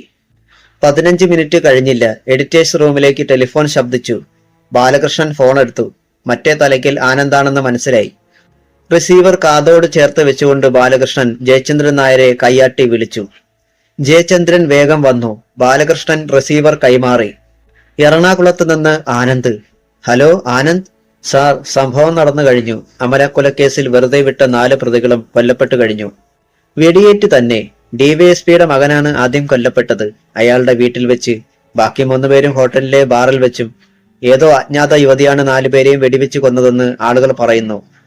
നൈറ്റ് ഗൗൺ ധരിച്ച് മുടി വിതിർത്തിട്ട് തുമ്പ് കെട്ടി പിച്ചിപ്പൂമാല ചൂടി വന്ന ഒരു യുവതി. ജയചന്ദ്രൻ നായർ അന്തം വിട്ടിരുന്നു. ആനന്ദ് ആദ്യം മുതൽക്കേ സംഭവം മുഴുവൻ വിശദീകരിച്ചു. ജയചന്ദ്രൻ നായർക്ക് ആദ്യമൊന്നും അത് വിശ്വസിക്കാൻ കഴിഞ്ഞില്ല. ഇതെങ്ങനെ സംഭവിക്കും?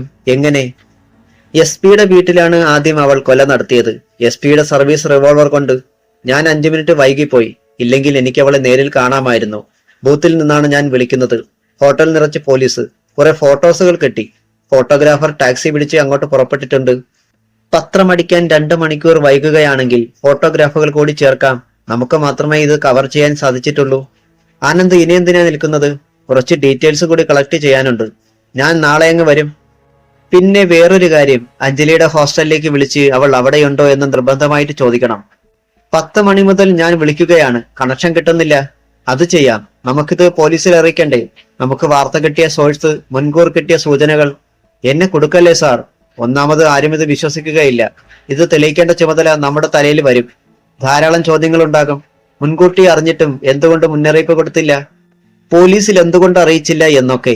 ഇങ്ങനൊരു സ്കൂപ്പിന് വേണ്ടിയിട്ട് നമ്മൾ മനഃപൂർവ്വം ആരെയും അറിയിക്കാതെ ക്രൂരത കാട്ടിയെന്നും കേൾക്കേണ്ടി വരും. രണ്ടാമത്, അഞ്ജലിക്കെതിരെ നീങ്ങാൻ എനിക്ക് വയ്യ. അഞ്ജലി മാത്രമല്ല, മറ്റേ പെൺകുട്ടി കൂടി കോടതി കയറേണ്ടി വരും. എനിക്ക് വിവരം തന്ന നന്ദന. പക്ഷേ നമുക്കൊരു ചുമതലയില്ലേ? കുറ്റവാളിയെ കണ്ടുപിടിക്കേണ്ടതും തെളിയിക്കേണ്ടതും കോടതിയല്ലേ സാർ? ജയചന്ദ്രൻ നായർ ആലോചനയിലാണ്ടു. പെട്ടെന്ന് ലൈൻ ഡിസ്കണക്ട് ആയി. ജയചന്ദ്രൻ നായർ എഴുന്നേറ്റ് ഡെസ്കിലേക്ക് ഓടി.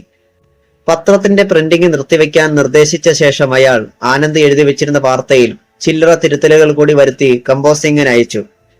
അഞ്ജലിയുടെ ഹോസ്റ്റലിലേക്ക് അയാൾ വിളിച്ചു. മേട്രനാണ് അറ്റൻഡ് ചെയ്തത്. അഞ്ജലി നമ്പ്യാരുണ്ടോ അവിടെ? ജയചന്ദ്രൻ ചോദിച്ചു. നിങ്ങൾ ആരാ ഈ അർദ്ധരാത്രിക്ക്? എന്ത് വേണം നിങ്ങൾക്ക്? അഞ്ജലി റൂമിലുണ്ടോ എന്നറിഞ്ഞാൽ മതി. അവൾ ഇവിടെയുണ്ട്. അവളുടെ റൂംമേറ്റ് നന്ദനയെ ഒന്ന് ലൈനിൽ തരുമോ? ഇത് പത്രത്തിൽ നിന്ന് വിളിക്കുകയാണ്. അടിയന്തരമായ ഒരു കാര്യം അറിയേണ്ടതുണ്ട്.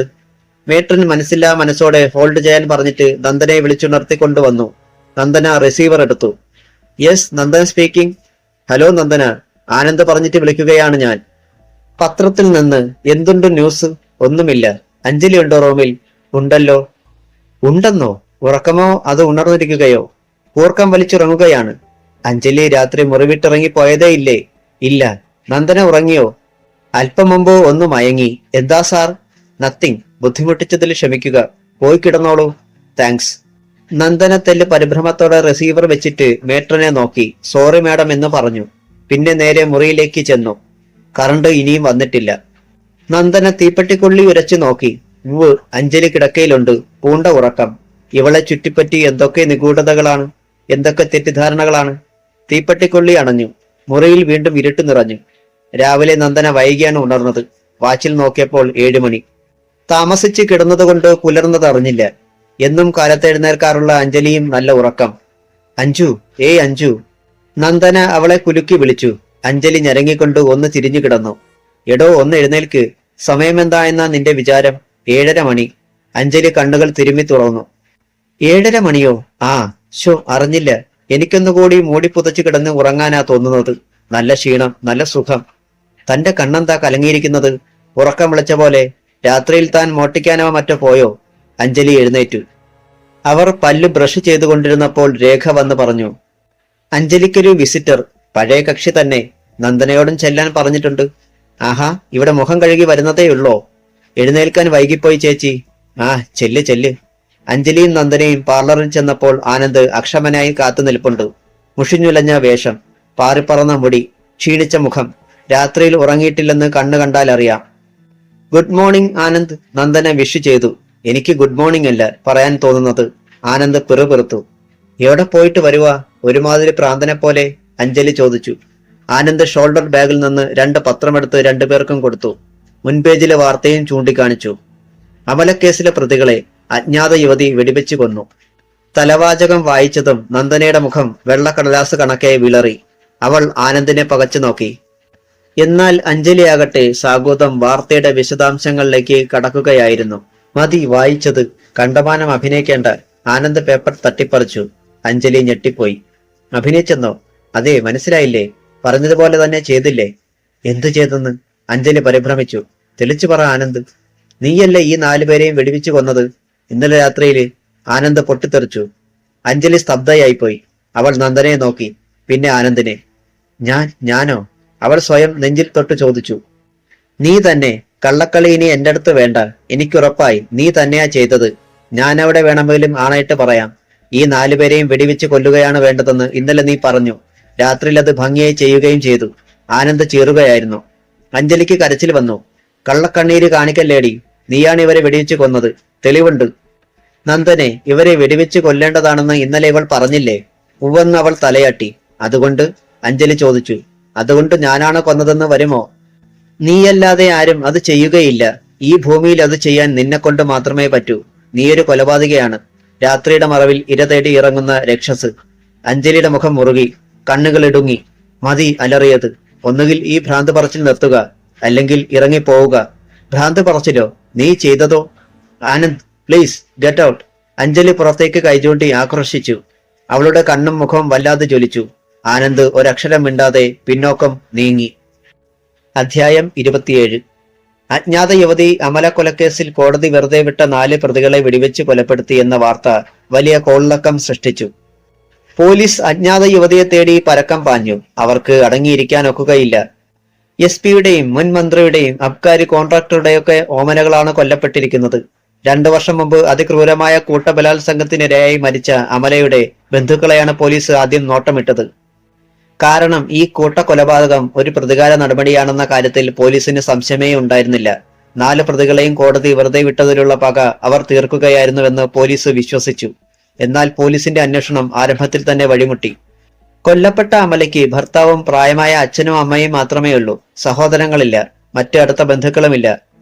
അമലയുടെ ഭർത്താവ് ഒരു സ്കൂട്ടർ ആക്സിഡന്റിൽ പെട്ട് പക്ഷം തളർന്ന് കിടക്കുകയാണ്. ഭർത്താവിന് ഒരു അനുജനും പെങ്ങളുമുണ്ട്. അവർ പഠിക്കുകയാണ്. അമലയുടെ ഭർത്തൃ സഹോദരിയെ പോലീസ് സംഭവത്തിന്റെ ദൃക്സാക്ഷികളുടെ മുന്നിൽ ഐഡന്റിഫിക്കേഷന് നിർത്തിയെങ്കിലും ഈ പെൺകുട്ടിയല്ല വെടിവെച്ചതെന്ന് അവർ തീർത്ത് പറഞ്ഞതോടെ അവളെ വിട്ടയച്ചു. പോലീസിലെ ഉന്നതാധികാരികൾ തമ്മിലുള്ള കൂടിയാലോചനയിൽ മറ്റൊരു സാധ്യത തെളിഞ്ഞു വന്നു.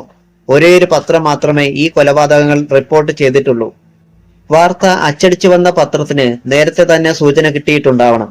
ആ പത്രത്തിന്റെ റിപ്പോർട്ടറും ഫോട്ടോഗ്രാഫറും സംഭവം നടന്ന് 5 മിനിറ്റിനുള്ളിൽ എസ് പിയുടെ വീട്ടിലെത്തിയിരുന്നു. ഹോട്ടലിൽ കൊലപാതകം നടന്ന് അരമണിക്കൂറിനകം അവർ എത്തിച്ചേർന്നു. അവർ വാർത്ത റിപ്പോർട്ട് ചെയ്യുന്നതുവരെ ആ പത്രം അടിക്കാതെ കാത്തിരുന്നു. റിപ്പോർട്ട് കണ്ടോ? വളരെ മോശമായിട്ട് എഴുതിയിരിക്കുന്നു. അമല കൊലക്കേസിന്റെ സംക്ഷിപ്തം ഉൾപ്പെടെ ഇത് കേവലം യാദൃശികമാണെന്നാണ് നമ്മൾ കരുതേണ്ടത്. DIG ചന്ദ്രകുമാർ തന്റെ കീഴിലുള്ള പോലീസ് ഉദ്യോഗസ്ഥരോട് വിശദീകരിച്ചു. അതിലെന്തോ ഒരു പന്തികേടുണ്ട്, DYSP ശ്രീധരൻ നായർ പറഞ്ഞു. അതൊന്ന് അന്വേഷിക്കണം, ചന്ദ്രകുമാർ ഉത്തരവിട്ടു. ജയചന്ദ്രൻ നായരും ആനന്ദും സംസാരിച്ചുകൊണ്ട് ക്യാബിനിൽ ഇരിക്കുകയായിരുന്നു. ആനന്ദ് അസ്വസ്ഥനായി പേപ്പർ വെയിറ്റ് കയ്യിലിട്ട് ഉരുട്ടിക്കൊണ്ടിരുന്നു. ഞാനാകെ ചിന്തക്കുഴപ്പത്തിലാ, ആനന്ദ് പറഞ്ഞു. സംഭവ ദിവസം രാത്രി മുഴുവൻ അഞ്ജലി ഹോസ്റ്റലിൽ ഉണ്ടായിരുന്നത്രേ. സംഭവ സമയത്ത് പ്രത്യേകിച്ചും. നന്ദനെ അത് തറപ്പിച്ച് പറയുന്നുണ്ട്. മേട്രനും പറഞ്ഞു അവൾ മുറി വിട്ടിറങ്ങിയിട്ടില്ല. എനിക്കും വാസ്തവത്തിൽ അമ്പരപ്പ് തോന്നുകയാ, ജയചന്ദ്രൻ നായർ പറഞ്ഞു. അഞ്ജലി ആയിരിക്കണമെന്നില്ല. പിന്നെ അവൾ മുൻകൂട്ടി പറഞ്ഞതോ? മറ്റാരെങ്കിലും ചെയ്യാൻ പോകുന്ന കൃത്യത്തെക്കുറിച്ച് ടെലിപാതയിലൂടെ അവൾക്ക് മുൻകൂർ വിവരം കിട്ടുന്നുണ്ടാവാം. മറ്റാരോ ആണ് ചെയ്യുന്നതെങ്കിൽ അവളുടെ രൂപം വരുന്നതെങ്ങനെ? അതുപോലെ ദൂരത്തെയും സമയത്തെയും അവൾ എങ്ങനെ കീഴടക്കുന്നു? എങ്ങനെ ഒരിടത്ത് ആയിരിക്കുമ്പോൾ തന്നെ മറ്റൊരിടത്ത് പ്രത്യക്ഷപ്പെടുന്നു? അതിന് ജയചന്ദ്രൻ നായർക്ക് മറുപടിയില്ലായിരുന്നു. വാതിലിൽ ഒരു മുട്ട് കേട്ടു. യെസ് കമിൻ, ജയചന്ദ്രൻ നായർ പറഞ്ഞു. പ്യൂൺ ശശി തലയാട്ടി. സാർ, 2-3 പോലീസ് ഓഫീസർമാർ താഴെ കാണാൻ വന്നിരിക്കുന്നു. ജയചന്ദ്രൻ നായർ ആനന്ദിനെ നോക്കി. ആനന്ദിന്റെ മുഖത്ത് വിളർച്ച. അവരെ ഹാളിലേക്ക് ഇരുത്ത്, ഞാനിതാ വരുന്നു. ശശി മടങ്ങി. നമ്മുടെ പത്രത്തിൽ മാത്രം റിപ്പോർട്ട് വന്നതിൽ അവർക്ക് സംശയം കാണും. നമുക്കറിവുണ്ടോ എന്ന് ചോദിക്കാനായിരിക്കും. ആനന്ദ് അസ്വസ്ഥനായി. ഞാൻ എന്തെങ്കിലും നുണ പറഞ്ഞോളാം. അഞ്ജലിയുടെ പേര് ഞാൻ പറയുകയില്ല, പോരെ? അയാളുടെ തോളിൽ തട്ടിയിട്ട് ജയചന്ദ്രൻ നായർ ഹാളിലേക്ക് പോയി. അവിടെ അയാളെ കാത്തിരുന്നത് പോലീസ് കമ്മീഷണറും CIയും DYSPയുമായിരുന്നു. കുശലം പറച്ചിൽ വേഗം അവസാനിച്ചു. കമ്മീഷണർ നേരിട്ട് കാര്യത്തിലേക്ക് കടന്നു. നിങ്ങൾക്ക് മാത്രം എങ്ങനെ ആ സംഭവം അന്ന് തന്നെ റിപ്പോർട്ട് ചെയ്യാൻ കഴിഞ്ഞു? നിങ്ങളുടെ റിപ്പോർട്ടർ സംഭവ സ്ഥലത്തുണ്ടായിരിക്കുക, റിപ്പോർട്ട് കിട്ടുന്നതുവരെ നിങ്ങൾ പത്രം അടിക്കാതെ കാത്തിരിക്കുക. ഇതെല്ലാം യാദൃച്ഛികമാണോ? അതോ ഇങ്ങനെയൊന്ന് നടന്നേക്കുമെന്ന് എന്തെങ്കിലും സൂചന മുൻകൂട്ടി? അങ്ങനെയൊന്നുമില്ല സാർ, ജയചന്ദ്രൻ നായർ ചിരിച്ചു. റിപ്പോർട്ടറെയും ഫോട്ടോഗ്രാഫറെയും ഞങ്ങൾ അന്ന് അങ്ങോട്ട് തന്നെ അയച്ചതായിരുന്നു. കേസിൽ കോടതി വെറുതെ വിട്ട 4 ചെറുപ്പക്കാരെയും കണ്ട് ഓരോ അഭിമുഖം തയ്യാറാക്കുക എന്നതായിരുന്നു ഉദ്ദേശം. അമലക്കേസ് അത്രയധികം കോളിളക്കം സൃഷ്ടിച്ചതായിരുന്നല്ലോ. ഞങ്ങളുടെ റിപ്പോർട്ടർ ആനന്ദ് SP-ക്ക് ഫോൺ ചെയ്തു മകൻ വീട്ടിലുണ്ടോ എന്ന് അന്വേഷിക്കുകയും ചെയ്തിരുന്നു. അവർ SP-യുടെ വീട്ടിലെത്തിയപ്പോൾ അറിഞ്ഞത് അദ്ദേഹത്തിന്റെ മകൻ അല്പം മുമ്പ് കൊല്ലപ്പെട്ടു എന്നാണ്. അവർ ഉടൻ ടൗണിൽ വന്ന് ഇങ്ങോട്ട് ഫോൺ ചെയ്തു. വാർത്ത അറിയിച്ചു. ഞങ്ങൾ ഇവിടെ തയ്യാറാക്കി വെച്ചിരുന്ന ഒരു ന്യൂസ് എടുത്തു മാറ്റിയിട്ട് SP-യുടെ മകൻ വെടിയേറ്റ് മരിച്ചു എന്ന ന്യൂസ് പകരം തയ്യാറാക്കി. അതുകൊണ്ടാണ് പത്രം അടിക്കാൻ വൈകിയത്. പത്രം അടിച്ചു തുടങ്ങിയപ്പോഴേക്കും ആനന്ദ് ബാറിൽ നടന്ന കൊലപാതകങ്ങൾ കൂടി ഇവിടെ അറിയിച്ചു. ഇതാണ് സംഭവിച്ചത്. പോലീസ് ഉദ്യോഗസ്ഥർ മുഖത്തോട് മുഖം നോക്കി. ബുദ്ധിമുട്ടിച്ചതിന് ക്ഷമാപണം പറഞ്ഞ് അവർ എഴുന്നേറ്റു. കമ്മീഷണർ അസ്വസ്ഥനായി മുറിയിൽ അങ്ങുമെങ്ങും നടന്നു. അയാളുടെ നെറ്റിയിൽ വിയർപ്പ് പൊടിയുന്നുണ്ടായിരുന്നു. നടക്കുന്നത് നിർത്തിയിട്ട് അസഹ്യതയോടെ പറഞ്ഞു, ഹോം മിനിസ്റ്റർക്കും IG-ക്കും ഒക്കെ ചുമ്മാ ഫോണിൽ കൂടി ഫയർ ചെയ്താൽ മതി. ഇവിടെ ഇരുന്ന് വിയർക്കുന്നത് നമ്മളാ. അജ്ഞാത യുവതി. ഏത് അജ്ഞാത യുവതി? അവൾ എവിടെന്ന് വന്നു? എങ്ങോട്ട് പോയി? അവൾ എന്തിനു ചെയ്തു? 2 ഡസനോളം പേർ അവളെ കണ്ടിട്ടുണ്ട്. അതിൽ പകുതി പേരും എവിടെ വെച്ച് കണ്ടാലും അവളെ തിരിച്ചറിയും. പക്ഷെ അവൾ ആര്? ഒരു നൈറ്റ് ഗൗൺ മാത്രം ധരിച്ചുകൊണ്ട് SP-യുടെ വീട്ടിൽ കയറി ചെന്ന് ഒരു കൊതുകിനെ കൊല്ലുന്ന ലാഘവത്തോടെ SP-യുടെ മകനെ കൊന്നിട്ട് ഇറങ്ങി പോരുക. 50ഓളം പേർ മദ്യപിച്ചു കൊണ്ടിരിക്കുന്ന ഒരു ബാറിൽ അതേ വേഷത്തിൽ തന്നെ കയറി ചെന്ന് 3 ചെറുപ്പക്കാരെ വെടിവെച്ചിട്ട് കൂളായിട്ട് ഇറങ്ങി പോവുക. അവളെ തടയാനും പിടികൂടാനും ആരുമില്ലാതിരിക്കുക. ആരാണവൾ? കമ്മീഷണർ DYSP-യെയും CI-യെയും മാറി മാറി നോക്കി. അയാൾ കിതയ്ക്കുന്നുണ്ടായിരുന്നു. ഓട്ടോ ടാക്സി സ്റ്റാൻഡുകളിൽ, ബസ് സ്റ്റേഷനിൽ, റെയിൽവേ സ്റ്റേഷനിൽ, ഫുട്പാത്തിൽ ഒരിടത്തും അവളെ കണ്ടവരില്ല. അവൾ എങ്ങനെ വന്നു? എങ്ങനെ പോയി? സാർ, CI പറഞ്ഞു. SP അദ്ദേഹം പറഞ്ഞത് ശരിയാണെങ്കിൽ അവൾ അസാമാന്യ കരുത്തുള്ളവളും കൂടിയാണ്. മകനെ വെടിവെക്കുന്നത് കണ്ട് തടയാൻ ചെന്ന SP അദ്ദേഹത്തെ അവൾ നിഷ്പ്രയാസം തട്ടിയിട്ടു. ഒരു തവണ കോരി എറിയുകയും ചെയ്തു. ഒരു ഹെഡ് കോൺസ്റ്റബിൾ ഹാഫ് ഡോറിന് മീതെ തലകാട്ടി. സാർ, എന്താടോ? ഒരു സബ് ഇൻസ്പെക്ടർ കാണാൻ വന്നിരിക്കുന്നു. അങ്ങയെ കാണണമെന്ന്. ഇവിടെ നടന്ന കൊലപാതകങ്ങളെക്കുറിച്ച് ചില സൂചനകൾ തരാനാണെന്ന് പറയുന്നു. നോക്കി നിൽക്കാതെ വിളിച്ചോണ്ട് വാടോ വേഗം, കമ്മീഷണർ അട്ടഹസിച്ചു. അല്പം കഴിഞ്ഞപ്പോൾ ഹാഫ് ഡോറിന് മീതെ ഒരു സ്വരം കേട്ടു. May come in sir? കേറി വാ, കമ്മീഷണർ ആജ്ഞാപിച്ചു. SI അകത്ത് കടന്ന് സല്യൂട്ട് അടിച്ചു. എന്താ തന്റെ പേര്? സദാശിവൻ. സദാശിവൻ തന്റെ ജോലി സ്ഥലം എല്ലാം ചുരുക്കി പറഞ്ഞു. വേഗം വന്ന കാര്യം പറ. സദാശിവൻ ഇരുന്നില്ല. സാർ, ഇവിടെ നടന്ന കൊലപാതകങ്ങളെപ്പറ്റി ഞാൻ ചില സൂചനകൾ തരാം. പക്ഷേ ഞാനാണിത് തന്നതെന്ന് പ്രതി അറിയാനിടയാകരുത്. അറിഞ്ഞാൽ എന്റെ മരണം നിശ്ചയം. താനൊരു സബ് ഇൻസ്പെക്ടർ അല്ലേ? താനൊരു കുറ്റവാളിയെ ഭയപ്പെടുക എന്ന് വെച്ചാൽ? ഇത് വെറുമൊരു കുറ്റവാളിയല്ല സാർ, അമാനുഷിക ശക്തിയുള്ള കുറ്റവാളി. ആരാണത്? അഞ്ജലി. JP & കമ്പനിയിലാണ് ജോലി. വിമൻസ് ഹോസ്റ്റലിൽ താമസം. എവിടെ? കൊല്ലത്ത്. പോലീസ് അധികാരികൾ 3 പേരും ജാഗരൂകരായി. അവളാണ് കൊലപാതകം നടത്തിയതെന്ന് തനിക്കെങ്ങനെ അറിയാം? എന്റെ ഊഹമാണ് സാർ. അവൾ ഇതിനു മുമ്പും കൊലപാതകം നടത്തിയിട്ടുണ്ട്. പക്ഷേ തെളിവില്ല, തെളിയിക്കാൻ കഴിയുകയുമില്ല. തനിക്കെങ്ങനെ ഊഹം കിട്ടി? ആരെങ്കിലും പറഞ്ഞോ? കണ്ടവരുണ്ടോ? ഒന്നുമില്ല സാർ. സദാശിവൻ ഹാൻഡ് ബാഗിൽ നിന്ന് 2 ഫോട്ടോകൾ എടുത്തു. ഒരെണ്ണം ക്യാബിനറ്റ് സൈസ്, ഒരെണ്ണം പാസ്പോർട്ട് സൈസും. ഫോട്ടോകൾ രണ്ടും അവരെ കാണിച്ചു. ഇതാണ് സാർ പ്രതിയുടെ ഫോട്ടോ. ഞാൻ പറഞ്ഞത് വിശ്വാസമില്ലെങ്കിൽ ബാറിൽ വെച്ചും SP അദ്ദേഹത്തിന്റെ വീട്ടിൽ വെച്ചും പ്രതിയെ കണ്ടവരുണ്ടല്ലോ, അവരെ വിളിച്ച് ഒന്ന് കാണിക്കുന്നത് നന്നായിരിക്കും. കമ്മീഷണർ ഉടൻ ദൃക്സാക്ഷികളെ കൂട്ടിക്കൊണ്ടുവരാൻ വേണ്ടി അയച്ചു. അരമണിക്കൂറിനുള്ളിൽ SP-യും കുടുംബവും എത്തി. ബാർ ജീവനക്കാരും വേറെ ചില ദൃക്സാക്ഷികളും അല്പം കൂടി കഴിഞ്ഞപ്പോൾ വന്നു ചേർന്നു. ഫോട്ടോ കണ്ടതും അവരെല്ലാം തറപ്പിച്ചു പറഞ്ഞു, ഇത് അവൾ തന്നെ. SP ആണയിട്ടു. അവൾ തന്നെയാണിത്. ഞാനവളെ ശരിക്കും കണ്ടതാണ്. എന്റെ മകനെ കൊന്നവൾ. നിങ്ങൾക്ക് ഈ ഫോട്ടോകൾ എവിടുന്ന് കിട്ടി? കമ്മീഷണർ ചോദിച്ചു. പ്രതി ആരെന്നുള്ള സൂചനകൾ ആര് തന്നു? പറയാം സാർ. സദാശിവൻ കസേരയിലിരുന്നു. പിന്നെ അഞ്ജലിയെക്കുറിച്ച് തനിക്കറിയാവുന്ന രഹസ്യങ്ങളുടെ ചുരുൾ മെല്ലെ നിവർത്തി തുടങ്ങി. വൈകുന്നേരമായിരുന്നു. ജോലി കഴിഞ്ഞ് വന്ന് അഞ്ജലിയും രേഖയും നന്ദനയും ടെറസിൽ കാറ്റും കൊണ്ട് സംസാരിച്ചിരിക്കുകയാണ്. അഞ്ജലി തീർത്തും ഉന്മേഷശൂന്യയായി കാണപ്പെട്ടു. തനിക്കെന്തു പറ്റി? കുറച്ചു ദിവസമായിട്ട് ഭയങ്കര ബോറാണല്ലോ, രേഖ ചോദിച്ചു. ഒന്നുമില്ല. അഞ്ജലി ചക്രവാള ചെരുവിലേക്ക് കണ്ണു നട്ടു. നഗരത്തിന് മീതെ ഒരു കഴുകൻ താണ് പറക്കുന്നത് കാണാമായിരുന്നു. അഞ്ജലി! കോണിപ്പടിയിൽ നിന്ന് മേട്രന്റെ വിളിവെച്ച അവരുടെ നരച്ചു തുടങ്ങിയ തലയും കണ്ടു. നിന്നെ അന്വേഷിച്ച് കുറച്ച് പോലീസുകാർ വന്നിരിക്കുന്നു, മേട്രൻ പരിഭ്രാന്തയായി പറഞ്ഞു. പോലീസുകാരോ? പോലീസ് മാത്രമല്ല, വേറെ ചിലരുമുണ്ട്. അഞ്ജലി അമ്പരന്നു. നന്ദനയുടെ മുഖം വിളറിപ്പോയിരുന്നു. അഞ്ജലി എഴുന്നേറ്റു. അഞ്ജു! നന്ദന ഭീതിയോടെ വിളിച്ചു. പേടിക്കണ്ട, എനിക്ക് പേടി ഒട്ടുമില്ല. ഞാനെന്തിന് ഭയപ്പെടണം? അവൾ കൂസലന്യെ പാർലറിലേക്ക് നീങ്ങി. പോലീസ് കമ്മീഷണറും SP-യും വേറെ ചില പോലീസ് ഉദ്യോഗസ്ഥന്മാരും ഒരു വനിതാ SI-യും യുവാക്കളുടെ കൊലപാതകത്തിന് ദൃക്സാക്ഷികളായ ചിലരും പാർലറിൽ കാത്തു നിൽപ്പുണ്ടായിരുന്നു. അഞ്ജലിയെ കണ്ടതും അവരുടെ മുഖം വിവർണമായി. അത് അവൾ തന്നെ. അവർ പരസ്പരം കുശുകുശുത്തു. കമ്മീഷണർ SP-യെ നോക്കി. SP അവളെ നോക്കി കടപ്പല്ല് ഞെരിക്കുകയാണ്. ഇത് തന്നെയാണോ? കമ്മീഷണർ ചോദിച്ചു. അതെ, ആ കഴിവേറുടെ മകൾ തന്നെ. ശോഭിക്കരുത്. എല്ലാം നമ്മുടെ കസ്റ്റഡിയിൽ വന്നിട്ട്. കമ്മീഷണർ ഓർമ്മിപ്പിച്ചു. അഞ്ജലി അവരുടെ മുമ്പിലെത്തി. നീയല്ലേ അഞ്ജലി? കമ്മീഷണർ ചോദിച്ചു. അതെ. ആളുകളെ വെടിവെച്ച് കൊല്ലുകയാണ് നിന്റെ ഹോബി അല്ലേ? അഞ്ജലി കണ്ണുമിഴിച്ചു. അറസ്റ്റ് ചെയ്യ് ഇവളെ, കമ്മീഷണർ നിർദ്ദേശിച്ചു. ഒന്നും മനസ്സിലാവാതെ നടുങ്ങിത്തരിച്ച് നിൽക്കുകയായിരുന്നു അഞ്ജലി. അവളുടെ കയ്യിൽ വിലങ്ങ് വീണു. നിമിഷങ്ങൾക്കുള്ളിൽ ഹോസ്റ്റലിലെമ്പാടും വാർത്ത വ്യാപിച്ചു. ഹോസ്റ്റലിലെ അന്തേവാസികൾ മുഴുവൻ സന്ദർശക മുറിയുടെ ചുറ്റും നിന്നു. പോലീസ് അഞ്ജലിയെ ചോദ്യം ചെയ്യുകയായിരുന്നു. അവൾ ഒരു ചോദ്യത്തിന് മറുപടി പറഞ്ഞില്ല. മേട്രൻ പോലീസിനോട് കുറെ പരുഷമായി സംസാരിച്ചു. ഒരു വനിതാ ഹോസ്റ്റലിൽ കയറി വന്ന് നിങ്ങളീ ചെയ്തത് ശരിയായില്ല. ഇത് അങ്ങനത്തെ വഴിയമ്പലമൊന്നുമല്ലല്ലോ. ചോദിക്കാനും പറയാനും ആളുള്ള സ്ഥലമാ. എന്തെങ്കിലും ചെയ്യുന്നതിന് മുമ്പ് ഹോസ്റ്റൽ അധികാരികളോട് ഒന്ന് ചോദിക്കുന്നതായിരുന്നു മര്യാദ. ഞങ്ങളെ മര്യാദ പഠിപ്പിക്കാൻ വരല്ലേ? SP ആക്രോശിച്ചു. കൊലപാതകർക്ക് താമസിക്കാൻ ഇടം കൊടുക്കുന്നതാണോ നിങ്ങളുടെ മര്യാദ? കൊലയാളികളെ ഒളിപ്പിക്കുന്ന സ്ഥാപനമാണോ ഇത്? ആരാണ് കൊലപാതകി? ആര് കൊലയാളിയെ ഒളിപ്പിച്ചു? ഇവളാണ് കൊലപാതകി, മനസ്സിലായോ? 4 പേരെയാണ് ഇവൾ വെടിവെച്ച് കൊന്നത്.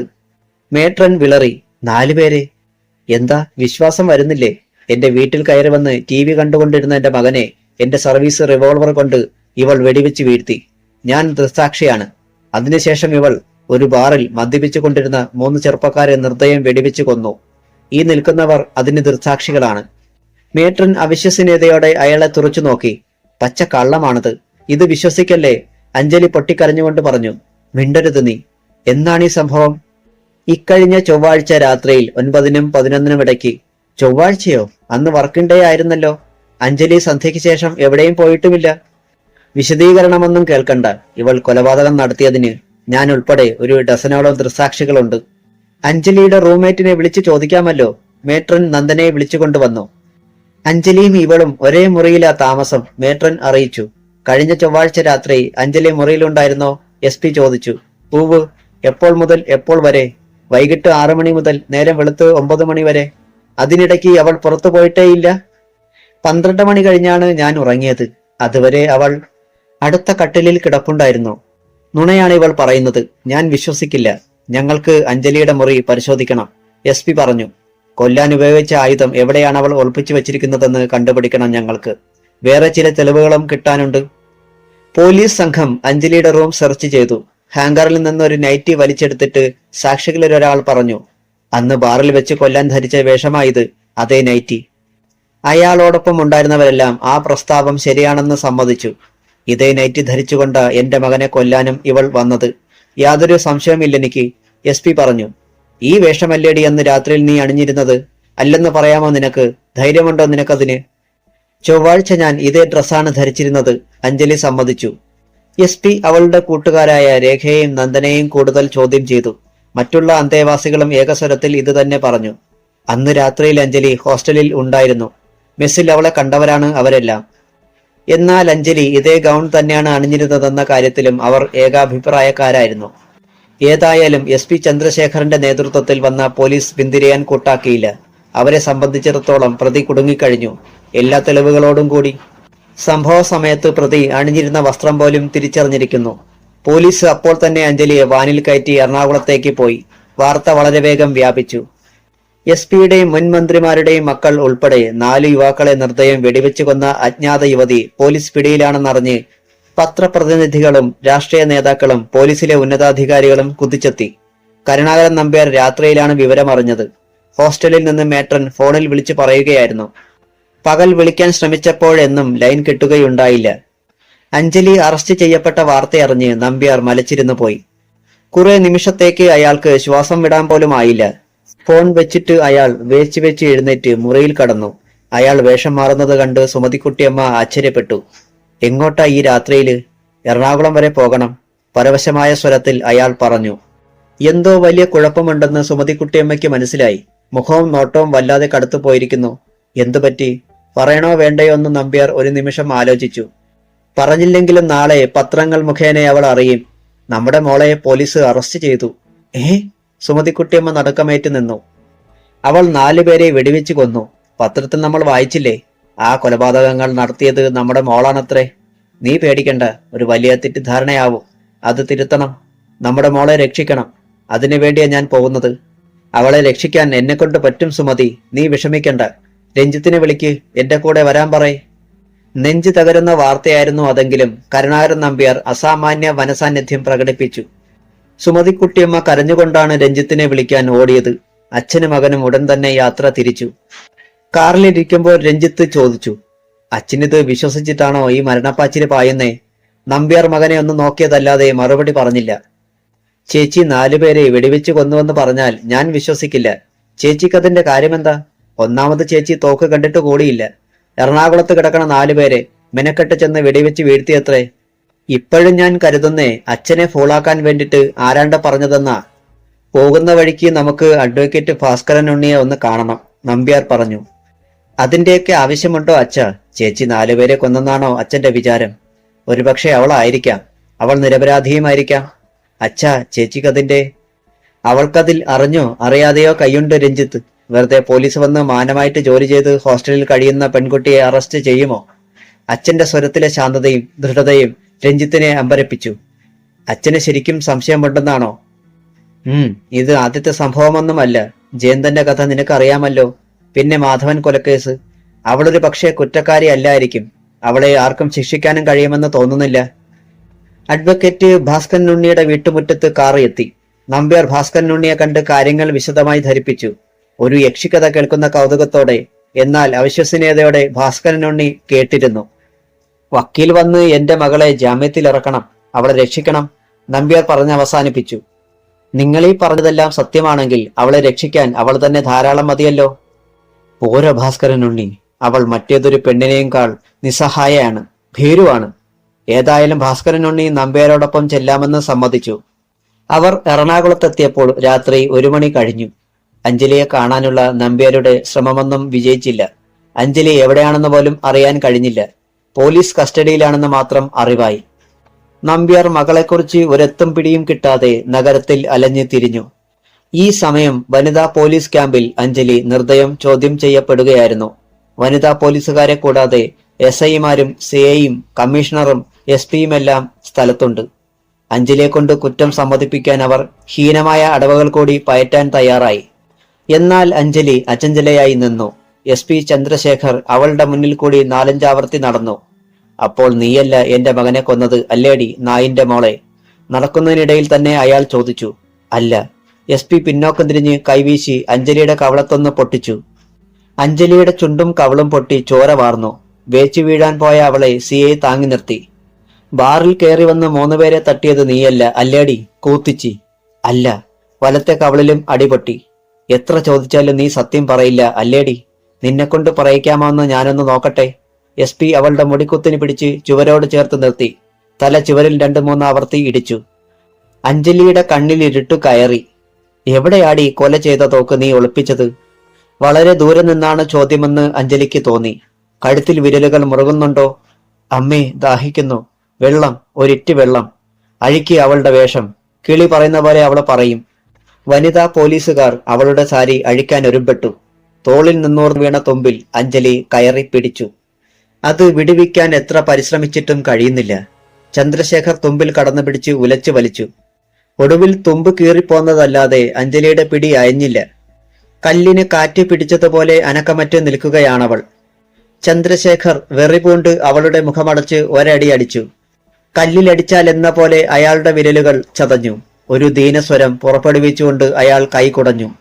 എന്തുപറ്റി? കമ്മീഷണർ ചോദിച്ചു. മറുപടി പറയാതെ SP അഞ്ജലിയെ തുറച്ചു നോക്കി. പിന്നെ അറച്ചറച്ച് അവളുടെ കവളിലും നാസികയിലും സ്പർശിച്ചു. നല്ല മാർദ്ദവം. മെല്ലെ അമർത്തിയപ്പോൾ തോന്നി മിനുമിനുത്ത ത്വക്കിന്റെ പാടിക്കപ്പുറത്ത് പാറയേക്കാൾ പരുപരുത്ത ഒരു പ്രതലമുണ്ടെന്ന്. അവളുടെ സാരിക്കുത്തിനെ പിടിച്ചുകൊണ്ട് അയാൾ കാൽമുട്ട് നാഭിക്ക് നേരെ ഉയർത്തി. എന്റെ കൺമുന്നിലിട്ട് എന്റെ മോനെ പേപ്പട്ടെ ചുടുന്ന പോലെ ചുട്ടവളല്ലേടി കഴിവറുടെ മോളെ നീ? അയാൾ ആക്രോശിച്ചു. അടുത്ത നിമിഷം അലറിക്കൊണ്ട് അയാൾ നിലത്തിരിക്കുകയും ചെയ്തു. അഞ്ജലിയുടെ നാഭിയിൽ ആഞ്ഞു പതിഞ്ഞ അയാളുടെ കാൽമുട്ടിന്റെ ചിരട്ട ഒരു വശത്തേക്ക് തെന്നിയിളകിപ്പോയി. SI-യും CI-യും ചേർന്ന് ചന്ദ്രശേഖരെ താങ്ങിയെടുത്തുകൊണ്ട് മുറിവിട്ടു. അപ്പോൾ തന്നെ അയാളെ ഹോസ്പിറ്റലിൽ എത്തിച്ചു. കാൽമുട്ടി ഇടുപ്പിലോ മറ്റോ ഇടിച്ചിട്ട് ഉണ്ടായതായിരിക്കാം പരിക്കെന്ന് മറ്റുള്ളവർ അനുമാനിച്ചു. അഞ്ജലി അപ്പോഴും കൂസലില്ലാതെ നിൽക്കുകയായിരുന്നു. അഞ്ജലി ചോദ്യം ചെയ്തും ഭേദ്യം ചെയ്തും കുറ്റം സമ്മതിപ്പിക്കാൻ വനിതാ പോലീസിന് വിട്ടുകൊടുത്തിട്ട് കമ്മീഷണറും മറ്റുള്ളവരും മടങ്ങി. വനിതാ പോലീസ് നേരം പുലരും വരെ അഞ്ജലിയെ ചോദ്യം ചെയ്യലിന് വിധേയയാക്കിയെങ്കിലും ഫലമൊന്നും ഉണ്ടായില്ല. രാത്രി മുഴുവൻ പോലീസ് സ്റ്റേഷനുകളിൽ കയറി ഇറങ്ങി നടന്ന നമ്പ്യാർക്കും രഞ്ജിത്തിനും ഭാസ്കര പണിക്കർക്കും ഒടുവിൽ വിവരം കിട്ടി. അഞ്ജലിയെ കസ്റ്റഡിയിലെടുത്ത SP ഹോസ്പിറ്റലിൽ ഉണ്ടെന്ന്. നമ്പ്യാരും മകനും ഭാസ്കരൻ ഉണ്ണിയും അവിടെ കുതിച്ചെത്തി. ചന്ദ്രശേഖരെ കണ്ട് നമ്പ്യാർ അപേക്ഷിച്ചു. എന്റെ മകളെ വിട്ടയക്കണം. ജാമ്യത്തിന് അഡ്വക്കേറ്റിനെ കൊണ്ടുവന്നിട്ടുണ്ട്. അവൾ വാസ്തവത്തിൽ നിരപരാധിയാണ്. താനാരാ? കാൽമുട്ടിലെ കഠിനവേദന കടിച്ചമർത്തി നെറ്റിച്ചുളിച്ച് ചന്ദ്രശേഖർ ചോദിച്ചു. ഞാൻ അഞ്ജലിയുടെ അച്ഛൻ, കരുണാകരൻ നമ്പ്യാർ. പറഞ്ഞു തീർന്നതും തെറിയുടെ ഒരു പൂരമായിരുന്നു. പന്ന നാറി തെണ്ടി, നീയാണോടാ അവളുടെ തന്ത? കള്ള കഴിവേറി, നീയാണ് അവളെ ജനിപ്പിച്ച റാസ്കൽ അല്ലേടാ? നിന്നെ ഞാനൊരു പാഠം പഠിപ്പിക്കും, അവളെയും പഠിപ്പിക്കും. എന്റെ മകന്റെ ചോര അറിയുമോടാ നായേ?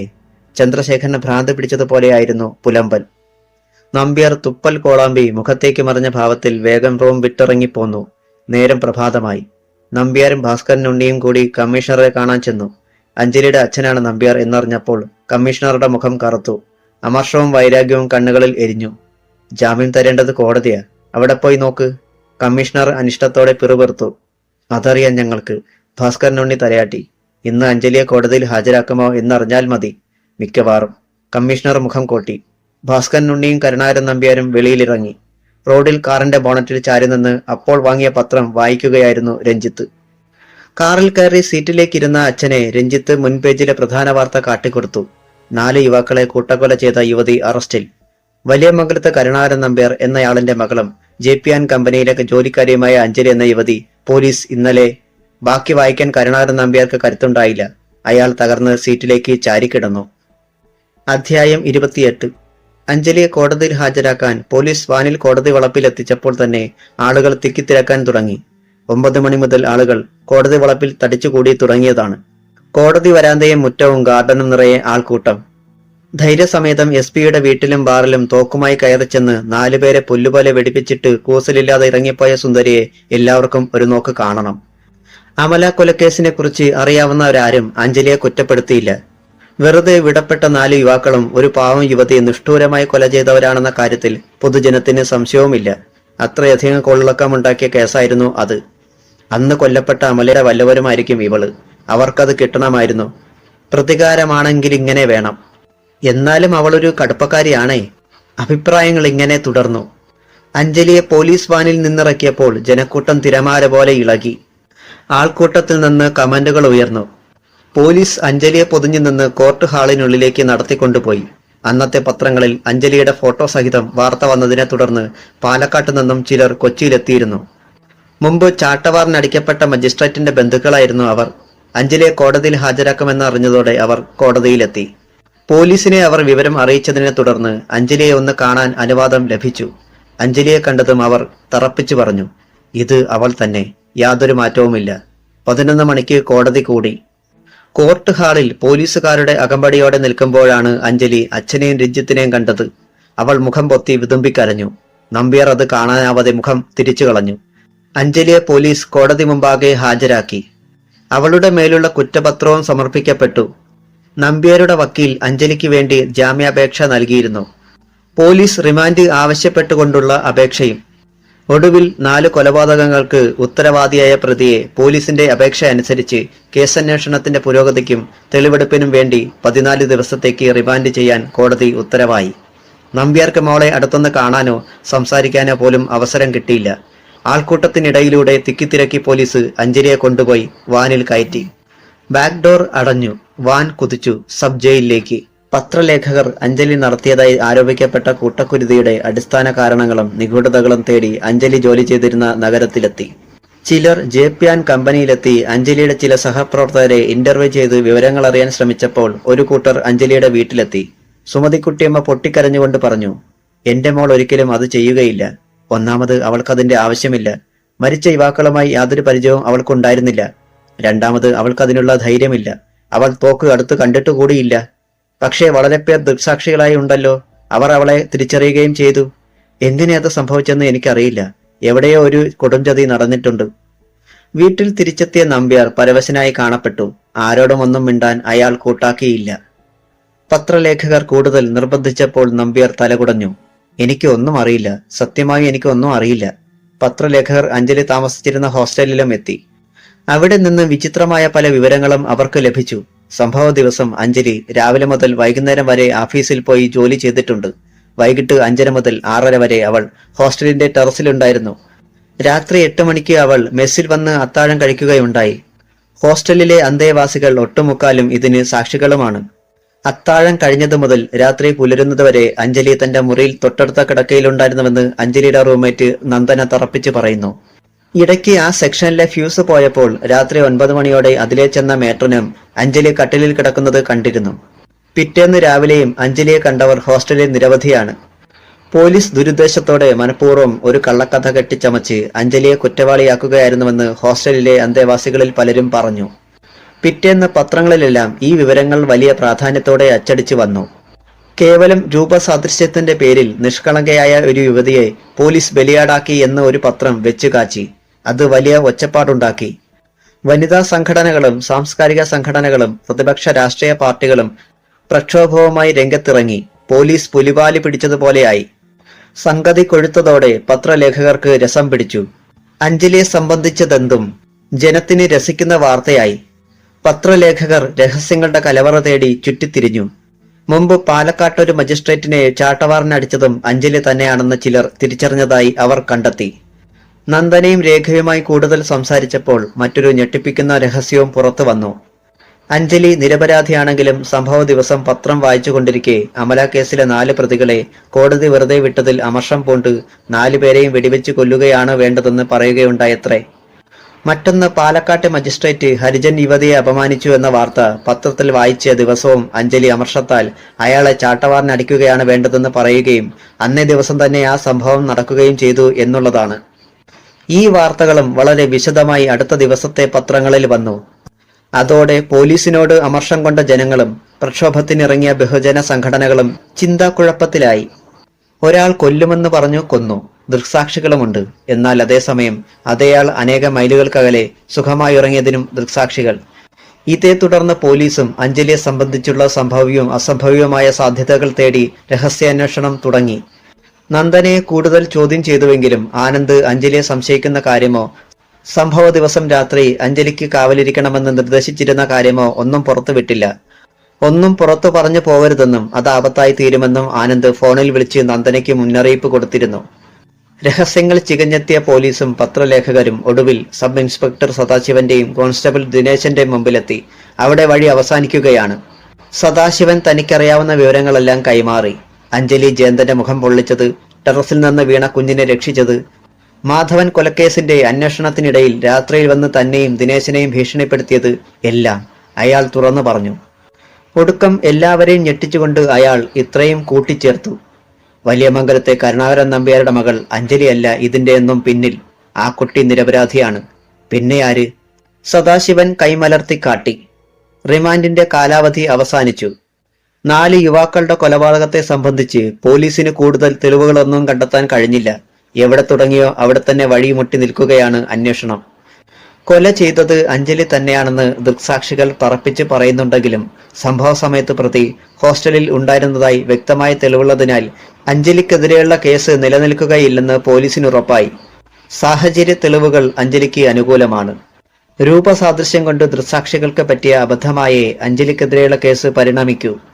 എന്നിരുന്നാൽ തന്നെയും അഞ്ജലിയെ ചുറ്റിപ്പറ്റി അവിശ്വസനീയമായ ചില നിഗൂഢതകളുണ്ടെന്നും 4 യുവാക്കളുടെ കൊലപാതകത്തിൽ അവൾക്ക് പങ്കുണ്ടെന്നും പോലീസ് ഉറച്ചു വിശ്വസിച്ചു. പക്ഷേ കോടതിയിൽ യുക്തിക്ക് നിരക്കാത്ത വിവരണങ്ങളും സംഭവങ്ങളും തെളിവുകളുമൊന്നും വിലപ്പോവില്ല. അഞ്ജലിയാണ് തന്റെ മകനെ കൊന്നതെന്നറിയാവുന്ന SP ചന്ദ്രശേഖർ പോലും അഞ്ജലിയെ കേസിൽ നിന്ന് ഒഴിവാക്കാൻ ആഗ്രഹിച്ചു പോയി. ചോദ്യം ചെയ്യലിനിടയിൽ അഞ്ജലിയുടെ മുഖത്തടിച്ച അയാളുടെ വലതു കൈ ഇപ്പോഴും ബാൻഡേജിലാണ്. ഇപ്പോഴും നീരുണ്ടതിന്. ആ സംഭവത്തിന് ശേഷം അവളെ ദേഹോപദ്രവമേൽപ്പിക്കാൻ ആരും ധൈര്യപ്പെട്ടില്ല. റിമാൻഡ് കാലാവധി തീർന്ന ദിവസം അഞ്ജലിയെ കോടതിയിൽ ഹാജരാക്കി. കരുണാകരൻ നമ്പ്യാർ ജാമ്യാപേക്ഷയുമായി എത്തിയിട്ടുണ്ടായിരുന്നു. കോടതി അഞ്ജലിക്ക് ജാമ്യം അനുവദിച്ചു. ആൾക്കൂട്ടത്തിന്റെ ആരവത്തിനിടയിൽ നിന്നും മകളെ രക്ഷപ്പെടുത്തി കരുണാകരൻ നമ്പ്യാർ കാറിൽ കയറ്റി അവളെ നേരെ വീട്ടിലേക്ക് കൂട്ടിക്കൊണ്ടുപോയി. കരുണാകരൻ നമ്പ്യാർ ഉൾപ്പെടെ വീട്ടിലുള്ളവരെല്ലാം അഞ്ജലിയോട് മാറി മാറി ചോദിച്ചു, "അഞ്ജു, നിനക്കാ കൊലപാതകങ്ങളിൽ എന്തെങ്കിലും മനസ്സറിവുണ്ടോ?" "ഇല്ല." അവൾ ഒരേ മറുപടി തന്നെ ആവർത്തിച്ചു. "എനിക്ക് യാതൊരു മനസ്സറിവുമില്ല. പക്ഷേ എല്ലാവരും എന്നെ സംശയിക്കുന്ന പോലെ ഇപ്പോ ഞാനും എന്നെ സംശയിക്കാൻ തുടങ്ങിയിരിക്കുന്നു." നീ ഇനി ഏതായാലും ജോലിക്ക് പോകണ്ട, കരുണാകരൻ നമ്പ്യാർ പറഞ്ഞു. പോകണം അച്ഛാ, ഞാൻ പോകും. നാളെ അല്ലെങ്കിൽ മറ്റന്നാൾ, അവൾ തറപ്പിച്ചു പറഞ്ഞു. വീട്ടിൽ ഓരോരുത്തരും മാറി മാറി ശ്രമിച്ചു നോക്കിയെങ്കിലും ആ തീരുമാനത്തിൽ നിന്നും അവളെ പിന്തിരിപ്പിക്കാൻ കഴിഞ്ഞില്ല. മോളെ, നീ പ്രശ്നങ്ങളുടെ നടുവിലേക്കാണ് ചെല്ലുന്നത്. ആളുകളുടെ നോട്ടപ്പുള്ളിയാണ് നീ. പലരും പരിഹസിക്കും, കുറ്റപ്പെടുത്തും, അകറ്റി നിർത്തും. പലതും സഹിക്കേണ്ടി വരും. തനിച്ചായി പോകും നീ. നിന്നെ ഭയപ്പെടുന്നവരുണ്ടാകും. എങ്ങനെ നീ എല്ലാവരെയും അഭിമുഖീകരിക്കും? കരുണാകരൻ നമ്പ്യാർ പറഞ്ഞു. അവൾ അചഞ്ചലയായി നിന്നു. 2 ദിവസത്തിനു ശേഷം അവൾ ജോലിസ്ഥലത്തേക്ക് മടങ്ങി. JP & കമ്പനിയിൽ ചെന്നപ്പോൾ മാനേജർ പരുങ്ങലോടെ പറഞ്ഞു, മിസ് അഞ്ജലി ഇനി ജോലിക്ക് വരികയില്ലെന്നാണ് ഞങ്ങൾ കരുതിയത്. അഞ്ജലിക്ക് പകരം മറ്റൊരാളെ അപ്പോയിന്റ്മെന്റ് ചെയ്യാൻ ഞങ്ങൾ തീരുമാനിച്ചിരുന്നു. അതെന്താ, കോടതി എന്നെ തൂക്കിക്കൊല്ലുമെന്ന് വിചാരിച്ചോ? അല്ല, കൊലക്കേസിലെ പ്രതിയായി മുദ്ര കുത്തപ്പെട്ട് നാട് മുഴുവൻ അറിഞ്ഞ് പോലീസ് കസ്റ്റഡിയിലും റിമാൻഡിലും ഒക്കെ കഴിഞ്ഞിട്ട്. അതുകൊണ്ട് എന്തു പറ്റി? കൊലക്കേസിൽ പ്രതിയായി സംശയിക്കപ്പെട്ടാൽ പോലീസ് അറസ്റ്റ് ചെയ്യും, ചോദ്യം ചെയ്യും, കോടതി റിമാൻഡിലയക്കും. അതൊക്കെ അങ്ങനെ തന്നെയല്ലേ വേണ്ടത്? പിന്നെ പ്രതിയായി സംശയിക്കപ്പെടുന്ന കാര്യം, അതിപ്പോ ഏത് ഹരിചന്ദ്രനും പോലീസിന് സംശയിക്കാം, അറസ്റ്റ് ചെയ്യാം എന്ന് വെച്ച് അയാൾ കുറ്റവാളിയായിരിക്കണമെന്നില്ല. അഞ്ജലിയുടെ കൂസലില്ലായ്മ കണ്ട് മാനേജർ പരിഭ്രമിച്ച് ചുറ്റും നോക്കി. നാളെ രാവിലെ ഞാൻ വരും ജോലി ചെയ്യാൻ. എന്റെ സീറ്റ് ഫ്രീ ആയിരിക്കണം. പോകട്ടെ. അഞ്ജലി ഇറങ്ങിപ്പോയി. അവൾ ഹോസ്റ്റലിലെത്തി. മേട്രൻ ദുർമുഖത്തോടെയാണ് അവളുടെ തിരിച്ചുവരവിനെ എതിരേറ്റത്. കുട്ടി ഇവിടെ താമസിക്കണ്ട എന്ന് പറയാൻ അവർ ആഗ്രഹിച്ചിരുന്നു. എന്നാൽ ഉൾഭീതി അതിന് സമ്മതിച്ചില്ല. അവർ അസ്പഷ്ടമായി എന്തോ പിറുപിറുത്തു. എന്റെ കിടക്ക ഫ്രീ ആണല്ലോ അല്ലേ? അതോ? മേട്രൻ തലയാട്ടി. അഞ്ജലിയെ കാണാനും സംസാരിക്കാനും ഹോസ്റ്റലിലെ അന്തേവാസികൾ തിക്കിത്തിരക്കി വന്നു. അധികം ആരോടും സംസാരിക്കാതെ അഞ്ജലി മുറിയിൽ ചെന്നു.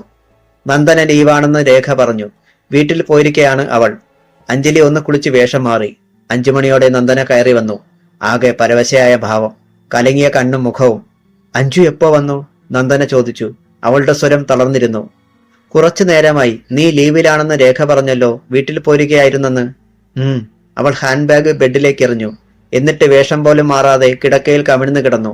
അഞ്ജലി പരിഭ്രമിച്ചു. അവൾ ആശങ്കയോടെ നന്ദനയുടെ അരികിൽ കിടക്കയിൽ ചെന്നിരുന്നു. എന്തോ കുഴപ്പമുണ്ടായിട്ടുണ്ടെന്ന് തോന്നി. നിനക്കെന്തു പറ്റി നന്ദനെ?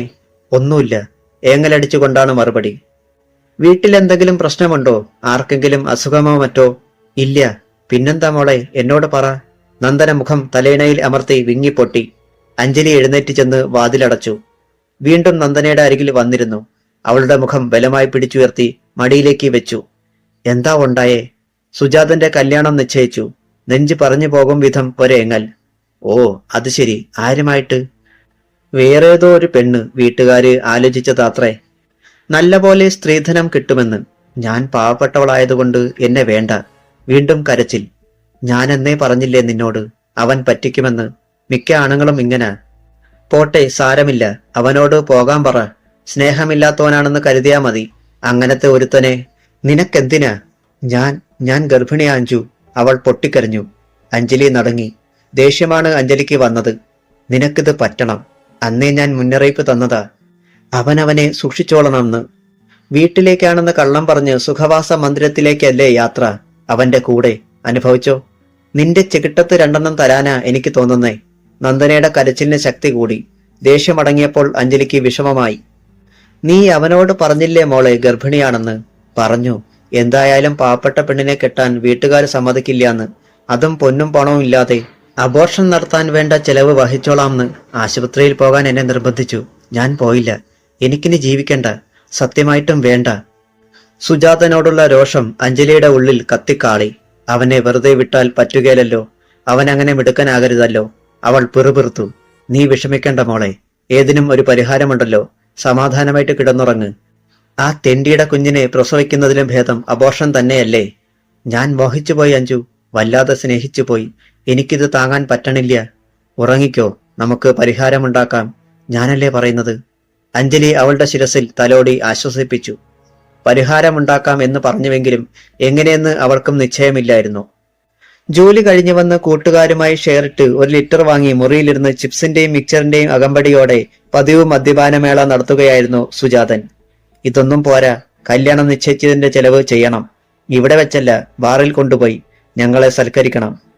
ബ്രാൻഡി, വിസ്കി, റം, ജിൻ, വോഡ്ക, ബിയർ കോക്ടെയിൽ, പിന്നെ ചിക്കൻ, മട്ടൺ, ഫിഷ്, ബീഫ് തുടങ്ങിയ ടച്ചിങ്സും. ലോട്ടറി അല്ലേ സുജാത നിനക്കടിച്ചിരിക്കുന്നേ? വിനയചന്ദ്രൻ തന്റെ ഗ്ലാസ് കയ്യിലെടുത്ത് പിടിച്ചുകൊണ്ട് പറഞ്ഞു. ഇവന് ഇനി എന്തിനാ മെഡിക്കൽ റെപ്പിന്റെ പണി? സൗദിയിലെ നഴ്സിന്റെ ഭർത്താവാകാൻ പോകുമല്ലേ? എത്രയാ മോനെ അവളുടെ ശമ്പളം? 70,000-മോ 80,000-മോ? ബെന്നി ചോദിച്ചു. അത്രയൊന്നുമില്ലെന്നേ, സുജാതൻ എളിമ കാട്ടി. ശ്രീധനം 4 ലക്ഷം രൂപയും 50 പവനും. ഇത് ലോട്ടറി അല്ലെങ്കിൽ പിന്നെ എന്തുവാടാ? രാജേഷ് കുറുപ്പ് സുജാതന്റെ തോളത്തടിച്ചു. മറ്റേ പെണ്ണിനെ നീ എങ്ങനെ ഒഴിവാക്കിയടാ? ബെന്നി ചോദിച്ചു. ഓഹ്, ഞാനങ്ങ് കൈ കഴുകി. നീ കുറെ നാള് അവളെയും കൊണ്ട് കന്യാകുമാരിയിലും കോവളത്തുമൊക്കെയായി സുഖിച്ചില്ലേ? നഷ്ടപരിഹാരം വല്ലതും കൊടുത്തോടാ? കൊടുക്കാമെന്ന് ഞാൻ പറഞ്ഞതാ. അവൾക്ക് വേണ്ട. ഞാൻ കെട്ടണം. പോയി പണി നോക്കാൻ പറഞ്ഞു. പിന്നല്ലാതെ, സുഖിച്ചെങ്കി രണ്ടുപേരും കൂടിയല്ലേ? ഇവൻ മാത്രമല്ലല്ലോ സുഖിച്ചത്. രാജേഷ് കുറുപ്പ് സുജാതനെ ന്യായീകരിച്ചു. ആരോ വാതിലിൽ മുട്ടുന്ന ശബ്ദം കേട്ട് എല്ലാവരും ശ്രദ്ധിച്ചു. യെസ്, കമിൻ, സുജാതൻ പറഞ്ഞു. വാതിൽ തുറക്കപ്പെട്ടു. ലോഡ്ജിന്റെ മാനേജർ. ഒരു സ്ത്രീ കാണാൻ വന്നിരിക്കുന്നു. ആരെ കാണാൻ? ബെന്നി ചോദിച്ചു. സുജാതനെ. ആരാ? അതും ഈ രാത്രി നേരത്ത്? ഫ്രണ്ടാണെന്ന് പറഞ്ഞു. അവളാണോടാ? നന്ദന. രാജേഷ് കുറുപ്പ് സംശയിച്ചു. ഇവളൊരു സിനിമാ നടിയാണെന്ന് തോന്നുന്നു. ശ്രീദേവിയെ പോലിരിക്കുന്നു, മാനേജർ പറഞ്ഞു. സുജാതൻ എഴുന്നേറ്റു. ഞാനിപ്പം വരാം. എടേ, മുടിയൊക്കെ ചീകി മുഖമൊന്ന് കഴുകി വൃത്തിയായിട്ട് പോ. സുന്ദരിയുടെ മുമ്പിൽ ഗ്ലാമറായിട്ട് നിൽക്കണ്ടേ? വിനയചന്ദ്രൻ ചിരിയോടെ പറഞ്ഞു. എങ്ങനെ പോയാലും കള്ളു നാറും, രാജേഷ് കുറുപ്പ് പറഞ്ഞു. സുജാതൻ ലോഡ്ജിന്റെ റിസപ്ഷൻ കൗണ്ടറിലെത്തി. വരാന്തയിൽ ഒരു യുവതി മാറിൽ കൈകെട്ടി അസ്വസ്ഥയായി നടക്കുന്നു. സുജാതൻ അങ്ങോട്ട് ചെന്നു. ഹലോ. യുവതി മുഖമുയർത്തി. എന്നെ മനസ്സിലായോ? ഞാൻ അഞ്ജലി. ഓ, മനസ്സിലായി. നന്ദനയുടെ റൂംമേറ്റ്. നമ്മൾ പരിചയപ്പെട്ടിട്ടുണ്ടല്ലോ. കള്ളു കുടിച്ചാൽ ഓർമ്മക്കുറവുണ്ടെന്നേയുള്ളൂ, തീർത്തും മറന്നു പോവില്ല അല്ലേ? അഞ്ജലി ചിരിച്ചു. എന്താ എന്നെ അന്വേഷിച്ചത്? എനിക്കൊരൽപ്പം സംസാരിക്കാനുണ്ട്. എന്താണ്? നന്ദനയുടെ കാര്യമാണ്. അവളോട് പറയാനുള്ളതെല്ലാം പറഞ്ഞു കഴിഞ്ഞതാണ്. അതിനാണെങ്കിൽ സമയം കളയണ്ട അഞ്ജലി. എനിക്കൊരു 5 മിനിറ്റ് തന്നുകൂടെ? ഞാൻ പറയുന്നത് കേട്ടിട്ട് ഇഷ്ടമുള്ള തീരുമാനമെടുത്തോ. ശരി, പറയ്. ഇവിടെ നിന്ന് സംസാരിക്കാൻ പറ്റില്ല. നമുക്ക് എങ്ങോട്ടെങ്കിലും മാറി നിൽക്കാം. റോഡിലേക്ക് പോകണോ? ഞാൻ ഓട്ടോ കൊണ്ടുവന്നിട്ടുണ്ട്. ബീച്ചിലേക്ക് 1 കിലോമീറ്റർ അല്ലേ ഉള്ളൂ. ഈ സമയത്ത് ബീച്ചിൽ പോകാനോ? ഇപ്പോഴാണെങ്കിൽ ആരുടെയും ശല്യമില്ല. നമ്മളവിടെ കെട്ടിപ്പിടിച്ചു നിന്നാൽ പോലും ആരും കാണില്ല. സുജാതൻ അവളെ സൂക്ഷിച്ചു നോക്കി. അഞ്ജലി വശ്യമായി മന്ദഹസിച്ചു. വാ, ഇപ്പൊ തന്നെ തിരിച്ചു വരാം. അഞ്ജലി സുജാതന്റെ കയ്യിൽ പിടിച്ചു. സുജാതന് ആ പ്രലോഭനത്തെ അതിജീവിക്കാൻ കഴിഞ്ഞില്ല. അയാൾ ഒരു മോഹമയക്കത്തിലായി. അഞ്ജലി ഒരു കൊച്ചുകുട്ടിയെ എന്ന പോലെ അയാളുടെ കൈപിടിച്ച് ഓട്ടോയിൽ കൊണ്ടുചെന്നിരുത്തി. അരികെ അവർ ചേർന്നിരുന്നു. പിച്ചിപ്പൂവിന്റെ സൗരഭ്യം അയാളെ പൊതിഞ്ഞു. ബീച്ചിലേക്ക്, അഞ്ജലി ഓട്ടോ ഡ്രൈവറോട് പറഞ്ഞു. ഓട്ടോ നീങ്ങി. ബീച്ചിലേക്കുള്ള ഓട്ടത്തിനിടയിൽ ഓട്ടോയുടെ ആട്ടത്തിനനുസരിച്ച് അഞ്ജലിയുടെ പൂവുടൽ സുജാതനെ മുട്ടിയുരുമ്മി. ബീച്ച്. രണ്ടുപേരും ഓട്ടോയിൽ നിന്ന് ഇറങ്ങി. അഞ്ജലി ഓട്ടോ ചാർജ് കൊടുത്തു. ഓട്ടോറിക്ഷ തിരിച്ചുപോയി. നമ്മളെങ്ങനെ മടങ്ങിപ്പോകും? നമുക്കിന്ന് രാത്രി മുഴുവൻ ഈ ബീച്ചിലിരിക്കാം, അഞ്ജലി ചിരിയോടെ പറഞ്ഞു. അവൾ സുജാതന്റെ കൈക്ക് പിടിച്ച് കടൽക്കരയിലേക്ക് നടന്നു. കടലിൽ വേലിയേറ്റമായിരുന്നു. ബീച്ചിനെ കാർന്നെടുക്കാൻ ശ്രമിക്കുന്ന തിരമാലകളെ നോക്കി അഞ്ജലി കൈകൾ മാറിൽ കെട്ടിനിന്നു. അരണ്ട നിലാവെട്ടത്തിൽ തിരമാലകളുടെ അരികുകളിലെ നുരകൾ വെള്ളിപ്പാദസരം പോലെ കാണപ്പെട്ടു. നന്ദനെ ഉപേക്ഷിക്കാൻ തീരുമാനിച്ചു അല്ലേ? ഇരുതല മൂർച്ചയുള്ള വാളുകൾ കൂട്ടിയുരസിയ പോലുള്ള ശബ്ദം. സുജാതൻ അന്ധാളിച്ചു. അയാൾ തലതിരിച്ച് അഞ്ജലിയെ നോക്കി. അവളുടെ മിഴികൾക്ക് വൈരപ്പൊടി തിളക്കം.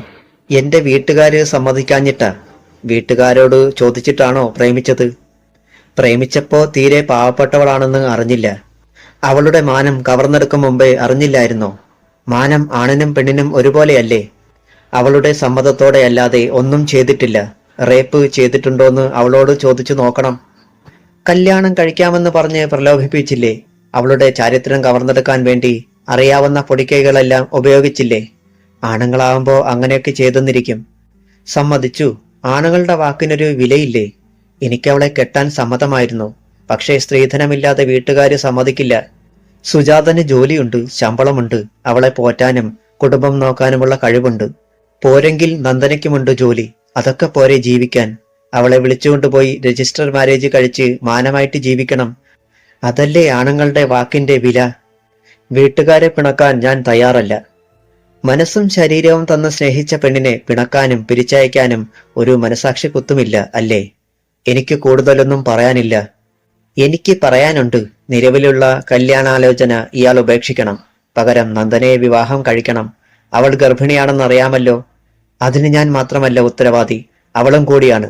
ആ പ്രശ്നം പരിഹരിക്കാമെന്നും ഞാൻ അവളോട് പറഞ്ഞതാണ്. അവൾ കേട്ടില്ല. അബോർഷൻ അല്ലേ? അതൊക്കെ നാട്ടുനടപ്പുള്ളത് തന്നെയാ. വേണമെങ്കിൽ എന്തെങ്കിലും നഷ്ടപരിഹാരവും കൊടുത്തേക്കാം. കിട്ടാൻ പോകുന്ന പൊന്നും പണവും സൗദിയിലെ നേഴ്സിന്റെ ശമ്പളവും ഓർത്തപ്പോൾ ഒരു പാവം പെണ്ണിന്റെ കണ്ണീരിന് അതിലടങ്ങിയ ഉപ്പിന്റെ വില പോലും ഇല്ലെന്നായി. അല്ലേടോ? താനൊരു മനുഷ്യനാണോടോ അതോ മൃഗമോ? മര്യാദയ്ക്ക് സംസാരിച്ചില്ലെങ്കിൽ ഞാൻ എന്റെ പാട്ടിന് പോകും. താൻ എവിടെയും പോകില്ലടോ. ഞാൻ ചോദിക്കുന്ന ചോദ്യത്തിന് തൃപ്തികരമായ ഉത്തരം തരാതെ താൻ ഈ കടപ്പുറത്ത് നിന്ന് തിരിച്ചു പോകില്ല. ഭീഷണിയാണോ? നീ ആരാടി എന്നെ ഭീഷണിപ്പെടുത്താൻ? നിനക്കെന്നെ എന്തു ചെയ്യാനൊക്കും? താൻ ഇവിടുന്ന് തിരിച്ചു പോവില്ല. പോടി പുല്ലേ. സുജാതൻ പെട്ടെന്ന് തിരിഞ്ഞു നടന്നു.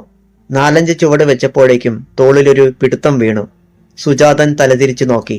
അഞ്ജലി തോളിൽ പിടിച്ചിരിക്കുന്നു. അവളുടെ കണ്ണുകളിൽ 2 ചെന്തിക്കനലുകൾ. അവളുടെ മുടിക്കെട്ട് അടിഞ്ഞു. മുടിയിഴകൾ അയാളുടെ മുഖത്തേക്ക് ചീറിയടിച്ചു. സുജാതൻ മിന്നലേറ്റ പോലെ ഞെട്ടി. അഞ്ജലി അവന്റെ കഴുത്തിൽ പിടിച്ച് ഉയർത്തി. നേരെ കടലിലേക്ക് നടന്നു. തിരയിലേക്ക് ഇറങ്ങി നിന്നുകൊണ്ട് അവൾ അയാളെ കടലിലേക്ക് എറിഞ്ഞു. കയ്യും കാലുമിട്ടടിച്ച് ശ്വാസം മുട്ടി ഒരുവിധം നീന്തി അയാൾ കരക്കണഞ്ഞു. ഒരു ചത്ത മീനിനെ എന്ന പോലെ അഞ്ജലി വീണ്ടും അവനെ പെറുക്കിയെടുത്തു. കുറെ കൂടി അകലത്തേക്ക് എറിഞ്ഞു. അലമാരകളിൽ പെട്ട് മുങ്ങിപ്പൊങ്ങുന്നതിനിടയിൽ അയാൾ കണ്ടു കടൽക്കരയിൽ ഒരു രാക്ഷസീയ രൂപം. ഒരു പനയോളം ഉയരം, കൊടുങ്കാറ്റിൽ ഉലയുന്ന പനങ്കുല പോലെ ചീറിയടിക്കുന്ന മുടി. തിരമാലകൾ അയാളെ വീണ്ടും അവളുടെ കാൽച്ചുവട്ടിലെത്തിച്ചു. അഞ്ജലി അയാളെ പൊക്കിയെടുത്തു വീണ്ടും കുറെ കൂടി ദൂരത്തേക്ക് എറിഞ്ഞു. ജീവന് വേണ്ടി സുജാതൻ സർവശക്തിയുമെടുത്ത് പൊരുതി. കടൽക്ഷോഭത്തിൽ തകർന്ന കപ്പലിൽ നിന്ന് നീന്തിയെത്തിയ ജീവച്ഛവം പോലെ അയാൾ വീണ്ടും അഞ്ജലിയുടെ കാൽച്ചുവട്ടിൽ അണഞ്ഞു. സുജാതൻ അവളുടെ മുമ്പിൽ മുട്ടുകുത്തി കൈകൂപ്പി. കൊല്ലരുത്, ഞാനെന്ത് വേണമെങ്കിലും ചെയ്യാം. എന്നെ കൊല്ലല്ലേ. പറയുന്നതെല്ലാം അനുസരിക്കാം. നന്ദനയെ രജിസ്റ്റർ വിവാഹം കഴിക്കണം. സമ്മതിച്ചു. ഇവിടെ സംഭവിച്ചതൊന്നും അവൾ അറിയരുത്. ഇല്ല. വീട്ടുകാരറിയരുത്. ഇല്ല. കൂട്ടുകാരറിയരുത്. ഇല്ല. അറിഞ്ഞാൽ നിനക്ക് മരണം നിശ്ചയം. സുജാതൻ വിറച്ച് അവളുടെ കാൽച്ചുവട്ടിൽ വീണു. അടുത്ത ഭാഗം അടുത്ത ആഴ്ച.